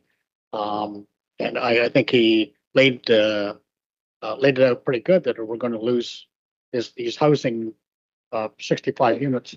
We don't help them out. They don't have the money. They're going to, we're going to loan them $1 million to try and fix the problem. And they're going to pay us back in a couple of years when their finance or their mortgage is paid off. So it answered a lot of the questions I had. Like I said, I read the letter from Thrive and certainly Sandy Woodhouse, and it raised a lot of red flags for me, but I had a chat with Commissioner Laidman. It kind of answered all my questions. So thank you. Perfect. Thank you, Councillor Real. Moved by Councillor Real. Comments or questions? We'll take Councillor DeGay. Thank you, Chair Beamer. I'll be very quick. Commissioner Laidman, this is one of several projects that are likely in a very similar predicament. Do we anticipate or do we know the health and the structural integrity of other projects? And would we be anticipating similar requests in this or next year's budget cycle? Through the chair, I expect some additional asks from some of our aging properties. We did provide an estimated cost over 10 years back in May 2024. So we do have that report handy. And again, the last BCA that was done in 2021 around the time of COVID. So it wasn't comprehensive. We do have another BCA plan in 2026. Mr. Chairman, I appreciate that explanation and thank you for that to staff. Thank you very much, Councillor DeGay. Mayor Will. Through you, Mr. Chair, to JJ. JD, what kind of shape is Northminster Court in? They're in much better shape than some of the other properties. They are part of our federal housing projects that were downloaded. Yeah. They're at the end of mortgage as well. And there are conversations around amalgamation with Thrive happening. Through you, Mr. Chair, JJ, Northminster Court is populated mostly with seniors, right? Mr. Chair, that's correct. Thanks, Mr. Chair. Thank you very much, Mayor Lill. Councillor Purnell. Thank you, Mr. Chair. As I am co-chair of housing under the community services portfolio, we really have no choice but to do this. We must preserve this very critical housing within our community. So I will be supporting the recommendation. Thank you. Thank you very much for that, Councillor Purnell. Any further questions, comments? Moved by Councillor Real. We'll take a vote.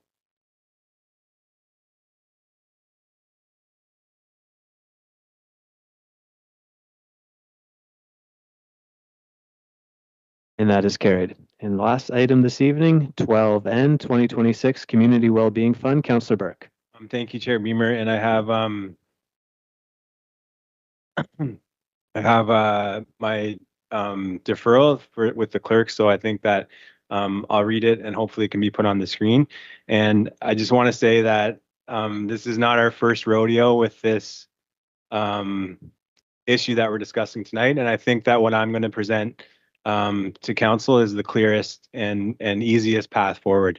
So my deferral is that be it resolved that report CSD 25-007 2026 Community Wellbeing Fund be deferred until such a time as 1, the municipal cultural plan is completed and adopted by council, 2, a clear transition strategy for arts organizations currently receiving the community investment grants is presented, 3, the professional arts organization grant program is in place with a committed timeline and budget reflecting the sector needs, and 4, that guidelines and program details used for the 2025 program be used in the meantime. So essentially that what I am presenting is for us to stick with the old system, the system we've used for a long time, to stick with it.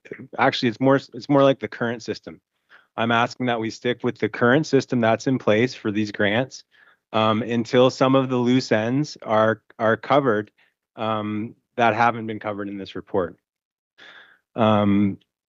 Council previously approved the development of a grant program specifically for professional arts organizations.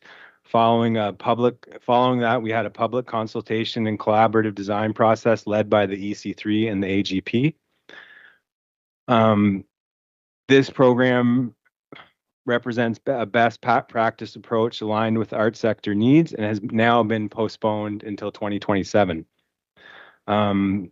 Also, the Arts and Culture Advisory Committee in 2 unanimous positions, once on May 28th and the second on July 11th, 2025, expressed strong concerns about the Community Wellbeing Fund framework, specifically its unsuitability for arts organizations and its de-emphasis on operating funding. There's also no alignment with the municipal cultural plan because we don't have one.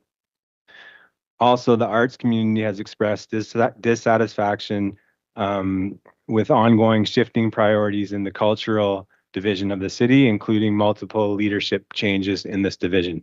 And so what I am asking is for us to stick with the current program until some of these loose ends are in place. The first thing is that we need a director to oversee this division, and not a new director to walk into a program that is established without that oversight.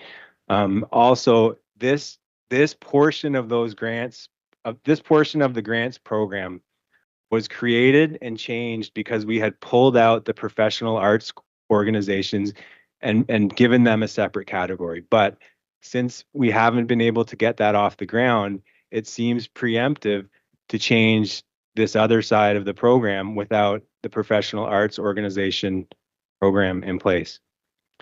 So this is my reason for making the deferral, and I think that truly what it does is it represents the cleanest path forward. We will stick with the old system that has worked well for people until some of these loopholes within this plan are tightened up, and I think it'll work out best for everyone. It'll work out best for the taxpayer. It'll work out best for council, and it will also serve the needs of the community and the people that are applying for these grants. Thank you. Thank you, Councillor Brooks. So Councillor Brooks moved it and then deferred it. So a deferral is always in order. So the deferral is up here. So speaking to the deferral, I have Councillor Purnell. Thank you, Mr. Chair. I hear what my colleague is saying, but I'm afraid that there's been some misinformation out in the community about this report and what it implies. And so through you, I would like to ask Commissioner Laidman if you could just give us a brief description of what you were trying to accomplish by consolidating and rearranging these grant programs, what's gone into it, and specifically the timing. I understand the professional organization or the professional artists wasn't going to start until 2027 anyway, and that was going to better align with our municipal cultural plan. But if you could please just tell all of us about your report, and so that people can understand it better. Sure. I'll just make one statement and then I'll hand it over to Mr. Kowalik, who can go through that, I think, much better than I can. But definitely the intent was not to disrupt the program tremendously. It was to react to council expectations, the expectations of the committee that oversees this grant, some of the feedback we've received. So there was minor changes to this. And one thing I do want to clear up is there's no changes to the arts funding. That seems to be a misunderstanding. So that's just some major items, but I'll just have Mr. Kowalik go through. Is probably better able to give a brief overview for council. Thanks. Through the chair, I will do my best to be brief. The changes that this report as precipitated by a 2023 report that recommended there be some modifications to the community grants program. A number of the changes that were recommended in that report were actually walked back in the report that's in front of you today, so that it had less of an impact on many of the concerns that have been raised both by ACAC and others from the arts community, in particular around administrative dollars and core funding being ineligible, which is not the case under the investment grant area. That is being maintained, which is one of the things that I walked back in this report from the previous one. Originally approved by council, all investment grants would have been a new initiative. And in the report in front of you today, it would just be a minor bonus, and that was to honor what council had approved in 2023. Removing that is not a problem. But these investment grants have never been an operating fund for organizations, even though it has been used like that, because we reiterate that it's a competitive process and that people may not be successful. So relying on this funding as your way of paying rent and staff and utilities is very precarious. The need for more funding is a very different conversation, but this granting program was never intended, or in its current iteration is not set up for that. So in the project grants, there's very little change, other than to reiterate that it's meant for projects, and that it's something that small groups would apply to. Some of the things that I clarified just from my experience working in grants and writing grants and evaluating grants, I've included the thing that, expenses incurred prior to receiving the grant are not eligible. That's a pretty standard thing, but that wasn't explicit. So I added that. Organizations are getting in the habit of applying for grants so that they are to cover cost of living expenses, which I can appreciate, but relying on grants to do that is just a recipe for disaster when you don't get the grant at some point in time. There are things that were small changes that were made to honor requests from the committees that evaluate these grants, such as organizations that receive significant amount of money from the city already, not other grants, but maybe through contracts or other funds of over $100,000 are not eligible. So they're not wasting their time writing these grants. Organizations with more than $500,000 in revenue, these $1,000 grants are not intended for large organizations to apply to, and it's a waste of their time and our evaluation committee's time to get an application from a very large organization for $1,000.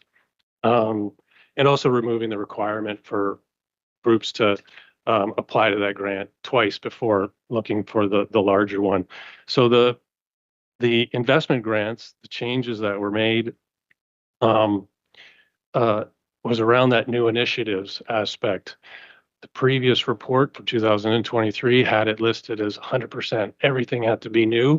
And we were just giving some extra bonus points. The intention was to add 5% out of the 100% eligible marks for new initiatives to honor council's previous direction in 2023.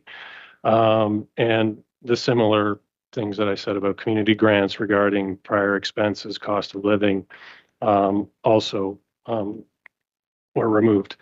I would also, because I know the idea and the letters from ACAC and some of the emails that were coming around for this, identifying those operating dollars, the community service agreements, those larger ones that folks like Show Place, Market Hall, Kawartha Food Share, Green Up, the ones that they receive, those are the operating dollars.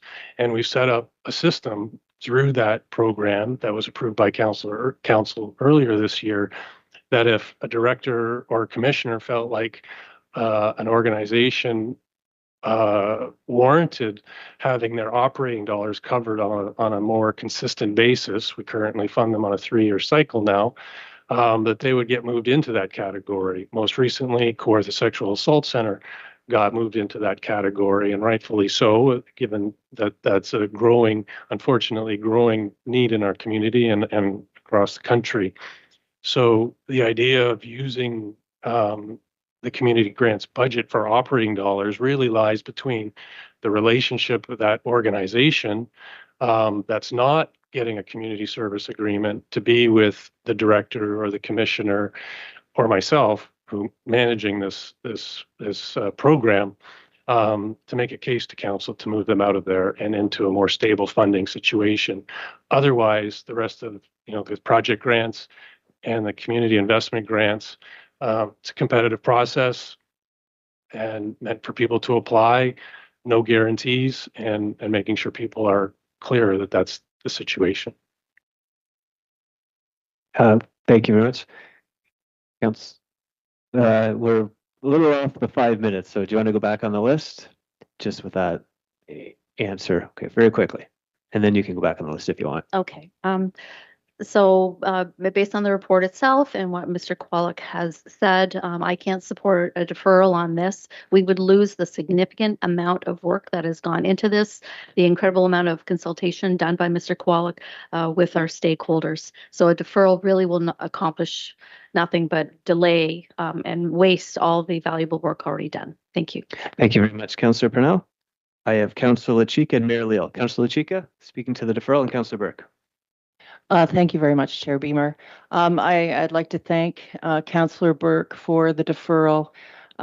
So much, and we've had the opportunity to talk about this. We shared this portfolio together for most of this term, and even though I was no longer able to be a liaison, I have audited and I've gone to each of the meetings. So I've been able to take in the discussion about these things with the ACAC group to hear what their concerns are. And you know, one of the big ones is that, you know, we have an arts council, and this is a best practice in Ontario to have an arts council that we rely on for their input and their participation in the process, in the template. And you know, we're all going off to AMO, and what's great about AMO is we learn about best practices. And it was in London last year. The City of London has operating funding for established arts group. If we want doctors to come to the city of Peterborough, and we heard doctors last year talking about that, who are arts supporters, that we need to have sustained funding for established artists. This report emphasizes seed funding for new artists. And yes, we want new artists, but not at the expense of the granting that should be coming to our established arts groups. If we want them to continue to build our economy, it's huge what they bring to our economy. We need to support our established artists. This report does not do that. It emphasizes the wrong things, in my opinion, in terms of how we should not be decreasing our funding. We should have a new municipal cultural plan to inform what it should look like going forward. I think to be doing it on our own without a proper municipal cultural plan to inform what the priorities are, what the strategies are, what our arts and culture funding formula should look like, I think that we're putting the cart before the horse. So I think we need to take the time, because there's been changes in leadership and because this has been put together quickly and we're losing things that existed prior. We need to make sure we do it right. Let's have our municipal cultural plan inform a sound granting system that is new and updated, and that includes our Arts Council in the ways that it should be. Let's use the best practices that other municipalities in Ontario are. We're a growing arts sector. We are special that way. That's why people come here. So I encourage the deferral, because I think the extra time for this will make such a difference for our arts community. Thank you very much, Mr. Chair. Thank you very much, Councillor Chika. I have Mayor Leal, Councillor Burke a second time, Councillor DeGay. Mayor Leal. Thanks, Mr. Chair. I have a couple questions. Maybe Mr. Lehman can answer them for me. I read this report twice. I'm trying to understand what the big differences are here. The aggregate amount of money seems roughly the same to me. So what's different? I mean, in my world, I'd like to have a chart. What exists now and what we're proposing through this new community well-being fund. Yeah. So you could help me here, explain it to me. So a couple through you, Chair Beamer, to the mayor. First of all, there is no change in funding. There is no change in funding. There's an expectation from the arts community segment of this program covers arts, recreation, environment, and social services. It covers all those quadrants of the municipality, of the community. There's a lot of focus on the arts aspect because there's a lot of actual take up of the grant comes from the arts community, quite understandably. But there's no change in the funding going towards the arts community or this whole program. It's a tweaking of the program to try to make it function. Every year, we try to make it function better and better. Take some feedback. There was a significant change that council identified last year to try to carve out $60,000 to make a separate professional arts funding program that got stalled for various reasons, which I can go into if council wishes, but it's not been able to be put into place for this year.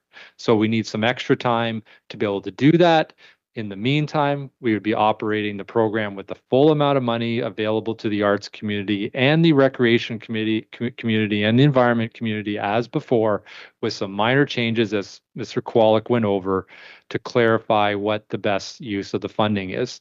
One of the things that's been dwelt upon was that we would provide some scoring if you're a new initiative, because one of the challenges has been that it's the same users of this program over and over again.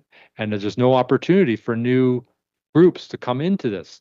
So one of the things that's been changed is to provide a 5% of the scoring out of 100 if you're a new initiative. Beyond that, I can frankly say they are tweaks to the program, if I can be so bold. Well, I asked the question, Mr. Chair, because like others, I've received a significant number of emails suggesting that there's going to be substantial cuts. Well, clearly, Mr. Laidman, with your answer, the aggregate number is the same, right? That's correct. I tried to reach Catherine Carlton today. I know her very well, close friend of mine. We weren't able to hook up because of the timing of our meetings today. I wanted to have a conversation with her. I have great respect for her. She's a moderate, fiscally responsible individual, just to get her take on what's being proposed here. I would have been inclined to support a short-term deferral to hear from her and a bit of a perspective, but to do it all for the year, I think presents some challenges. But I do want to mention one thing that really disturbed me. I won't mention the person's name, but I received an email that referred to our staff in your area, Mr. Laidman, as deranged. Deranged. That's pretty harsh language.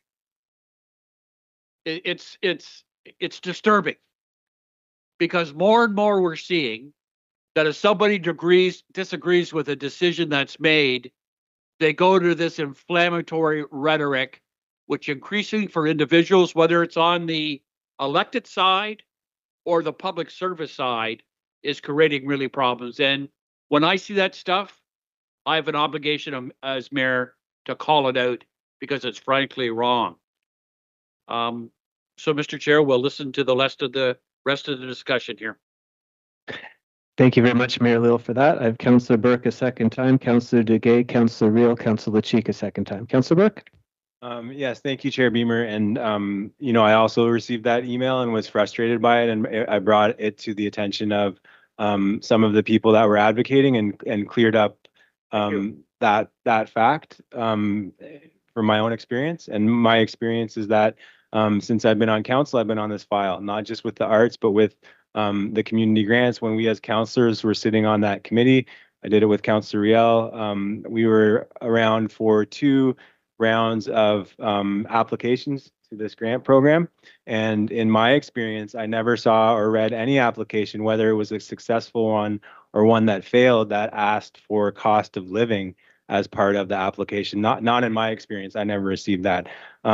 Secondly, the the main thing that's missing here for me and the reason for the deferral is not the budget. I have also had those conversations with the arts community to clear up what is being said, to say that the budget for this new program will be the same as what it was before. There will be no less access to money. So that has been cleared up. If this community well-being fund goes through, there will be this more or less the same pot of money for organizations and groups to apply to, as there was if my deferral goes through. This is not about budget. In 2024, it wasn't 1 year ago. It was 2 or maybe 3 years ago. In 2024, I made a motion to separate the professional arts groups out of this stream because they were getting a good portion of the funding, and we thought that it was a good decision to create a separate stream for them, for those professional groups. So that was in 2024. That got delayed and almost got canceled. I had a meeting with the mayor, and we decided to save it and to try to get it done for 2025. It didn't happen, and now it's being delayed again. So I have a little bit of a frustration that it continues to be delayed. I think that it should be something that happens. We're not reinventing the wheel, but I think that it speaks to the issues internally that we've had with leadership over this file, over the arts portion of this file. And the feedback we're getting from ACAC, Catherine Carlton was named on a letter in this report with her opinions on the go forward. And I'm sort of trying to articulate those to council, to say that, there was work done on the professional arts grant stream. There was consultation with the EC3 and the Art Gallery of Peterborough, but it hasn't happened yet. And there are valid reasons why it hasn't happened yet. And I think we just need to acknowledge that. The second thing is that, there's been leadership changes and divisional changes with the arts within the city.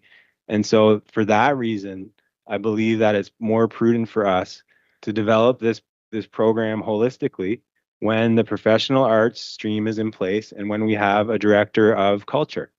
And I think that once those things are in place, the program, the Community Wellbeing Fund, or whatever it's going to be called, along with the professional arts grants arts organization stream, I think those need to come to council together. And I don't believe that this is throwing away any work. This is work that has been sort of Frankenstein between a bunch of different staff, and some of which are no longer here. And so as these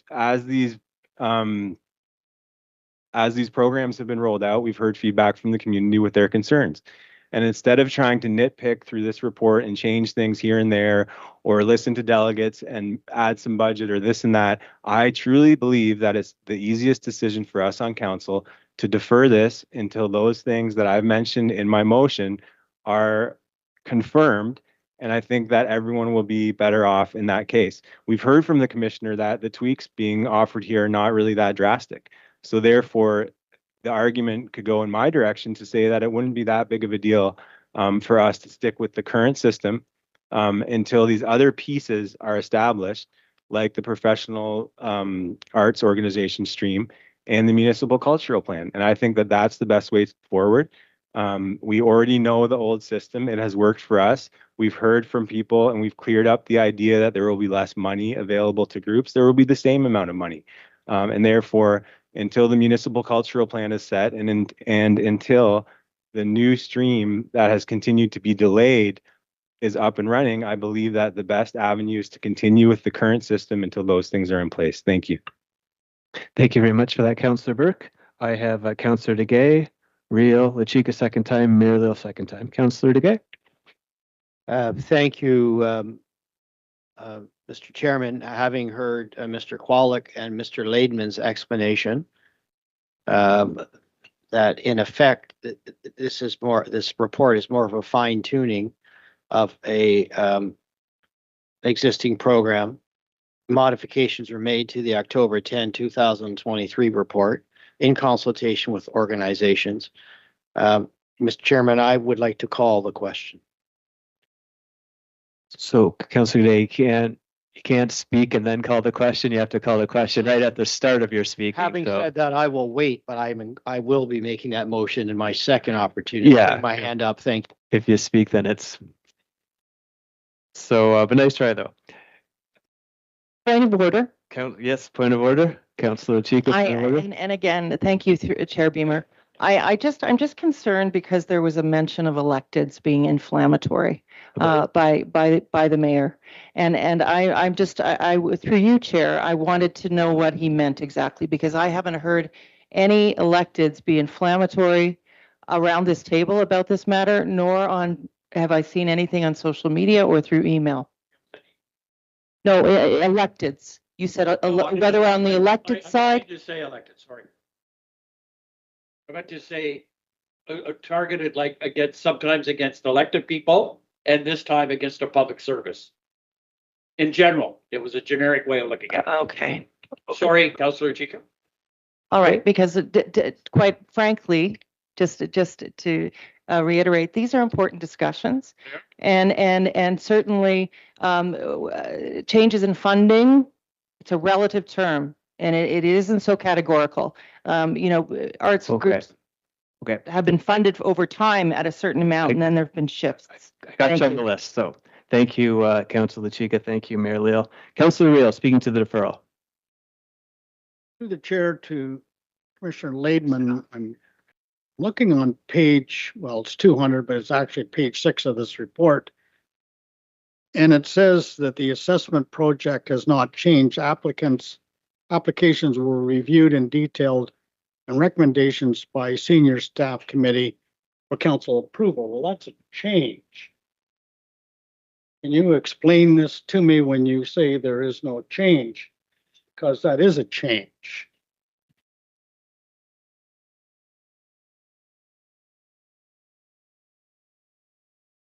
Through you, Chair Beamer, I think that page refers to the project grants, which are the small $1,000 grants, Councillor Riel. Those have traditionally been reviewed by a committee of 4 staff for each of the departments and brought to council. I think what you're referring to is traditionally the investment grants have been done by the committee, which will continue to be done. Does that clarify that?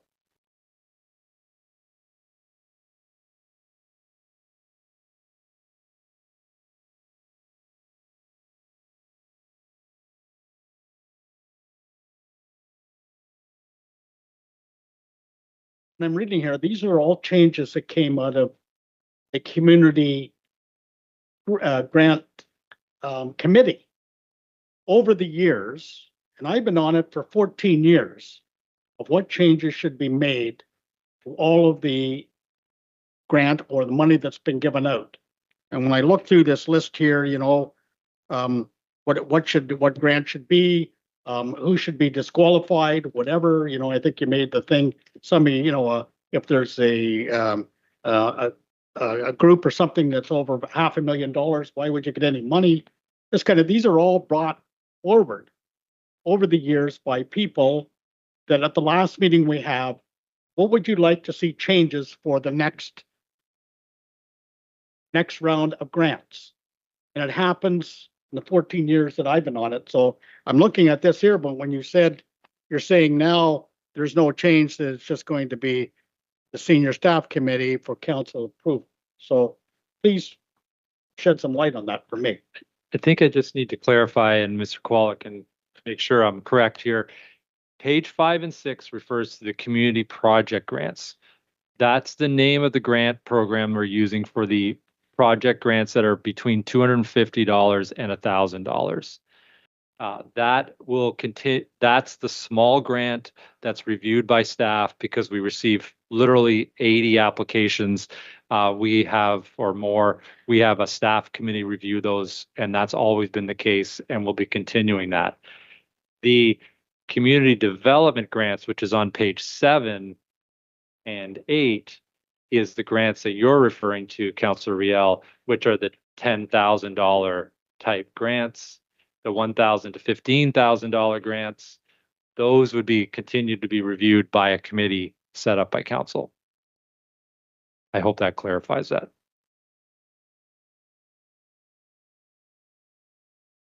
Maybe I'll through the chair. I think what Councillor is referring to is that there have been additional criteria added, like you mentioned in the following paragraph, to the assessment process, the process for assessing them as far as it being a staff committee has not changed. However, we have added some clarifying, qualifying, like things that disqualify somebody from getting a grant. So those criteria have been tweaked slightly more for clarity and at the request of the committees.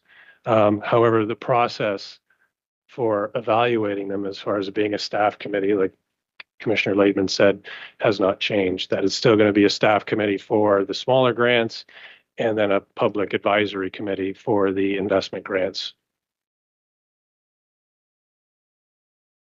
Thanks very much, Councillor, for that. Councillor Chika, second time. Thank you very much, Chair Beamer. Again, I appreciate number the municipal cultural plan, which is number 1 under Councillor Burke's deferral. It's so important, and I'm appreciating that Mr. Kwolek has spent all of this time, and there've been new criteria created, and we're hearing this for the first time in this report, and it's been created by staff only. I am wondering, and perhaps Commissioner Laidman, can you share, have you consulted with other municipalities about their granting process? And do you not agree that a municipal cultural plan, a new one being drafted, would not better inform the granting system so that it's fair and equitable? I mean, it's great to be revising things and changing things, but it's over time that certain established arts group were receiving X amount of support, and it did shift over the last couple of years. So when we hear the groups talking about a change in the amount of support, there has been a change in the amount of support that are accessed by artist groups because of the umbrella of the other organizations. So protecting sustained funding for established arts groups in other municipalities has a tried and true formula that is fair and equitable and based on a municipal cultural plan.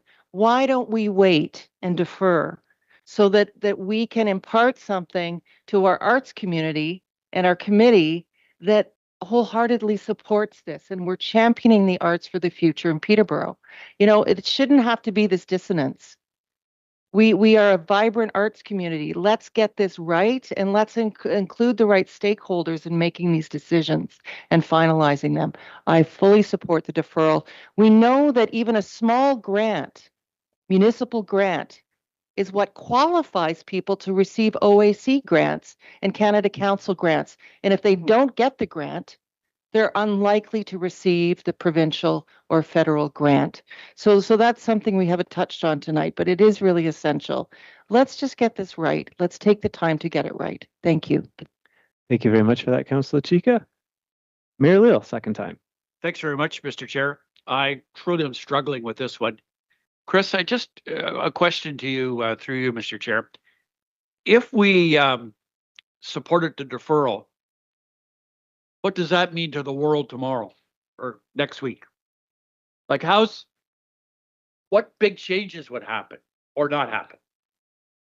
Through the chair, there are no big changes in this report. The deferral of the professional arts organization grant to 2027 to align with the municipal cultural plan is what the major change that is being in there. As far as eligibility, like the ones that I overviewed already really are inconsequential to large organizations, and either way, as far as people being eligible for one or the other, won't have any impact. Through you, Mr. Chair, then what was the big driving factor? If there's not going to be any changes or very minor changes, what was the driving factor bringing us forward? Through the chair, I'm trying to understand all the dimensions here. Through the chair, I share your frustration. It was the 2023 report that got approved that directed staff to come with changes. And as I in my longer answer earlier this evening, a number of those were walked back.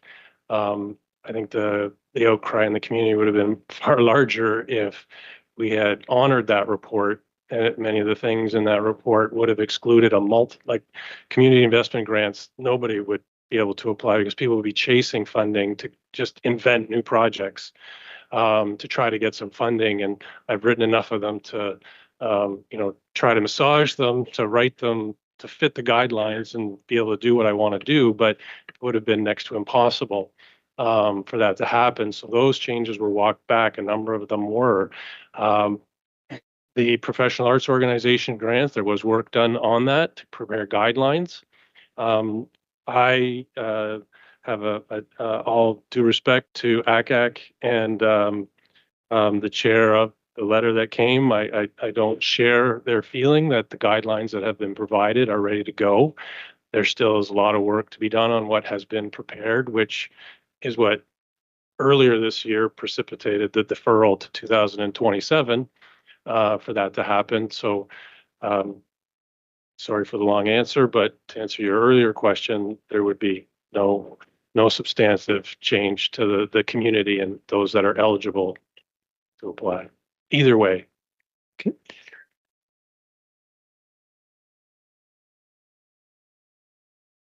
Mr. Chair, before I could make a final decision on this, I wanted to have the opportunity to sit down with Chair Carlton and have a conversation with her. Just because of our schedules today, that wasn't possible. Speaking for myself, I really need that opportunity to sit down with her and have a thorough discussion. And Chris's responses to me certainly added something to that dimension in terms of what the deferral might give us in terms of sorting some stuff out. And for that reason, it would be my intention at this time to support the deferral. Thank you very much, Mayor Lil. Councillor DeGay, second time. Thank you, Chair Beamer. I would ask that the question be put. All right, we can do that. So question be put.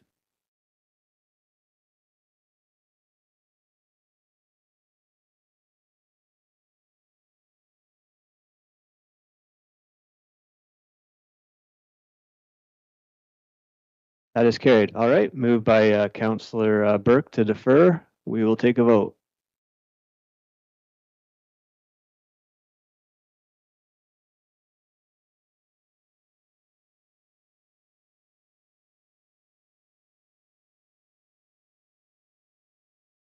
And that is carried. All right, so so that's a deferral, so that's carried.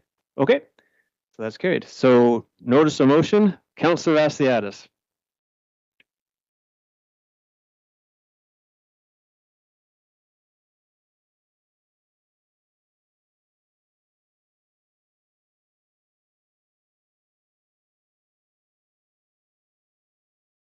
Thank you, Chair. I'll be really quick with this.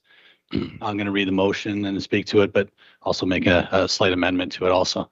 Whereas the current hours of operation at the municipal landfill may not adequately meet the needs of residents and businesses, and whereas there has been inquiries and feedback from the community regarding potential benefits of extending landfill hours, including improved accessibility and convenience, therefore be it resolved that the staff be directed to prepare a report outlining the operational, financial, environmental implications extending the hours of operation at the municipal landfill, and that the report include options for extended hours from Monday to Saturday from 8 a.m. to 6 p.m., potential staffing and cost impacts, and any anticipated changes in service levels and usage, and that the report be presented to council for consideration during the upcoming budget deliberations.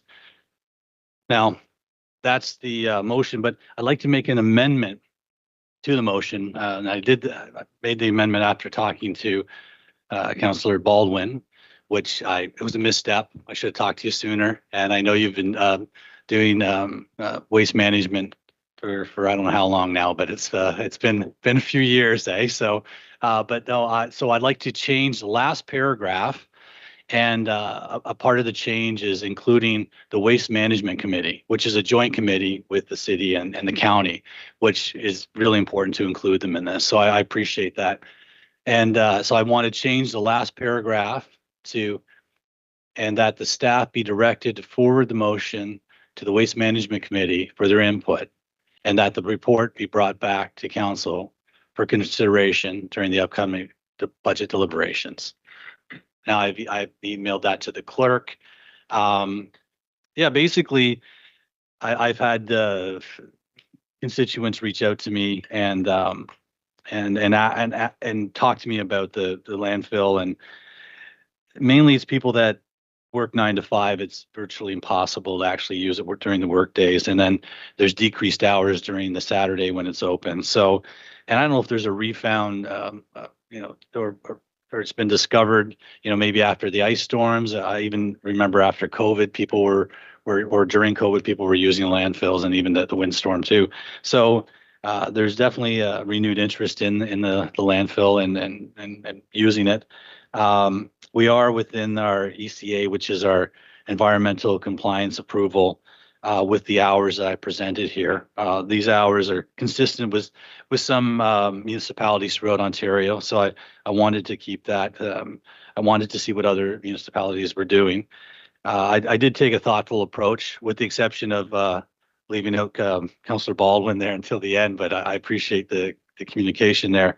I did reach out to our Commissioner of Municipal Operations, our Waste Operations Manager, and our Director of Environmental Services to get feedback. Originally, I wanted it to be, or wanted to look at Sunday being a day that it would be open, but that doesn't fit within our environmental compliance approval. So I did do some background, some research on it, and again, with talking to constituents throughout the last few months, actually. So that's the motion, and certainly I would like any feedback from anybody around the table, or you could call the question or whatever works. Thanks. Thank you very much, Councilor Vassallos. So we'll have to vote on the amendment. So just that change. Any comments or questions on the amendment? Okay, we'll vote on the amendment.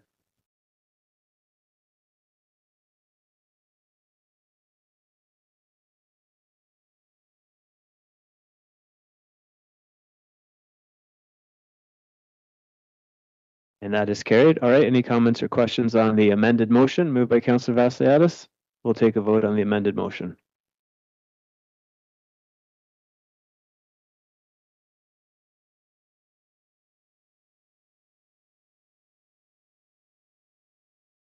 And that is carried. Thank you very much, Councilor Vasiliadis. Other business? No other business. Motion to adjourn. Councilor Purnell will take a vote.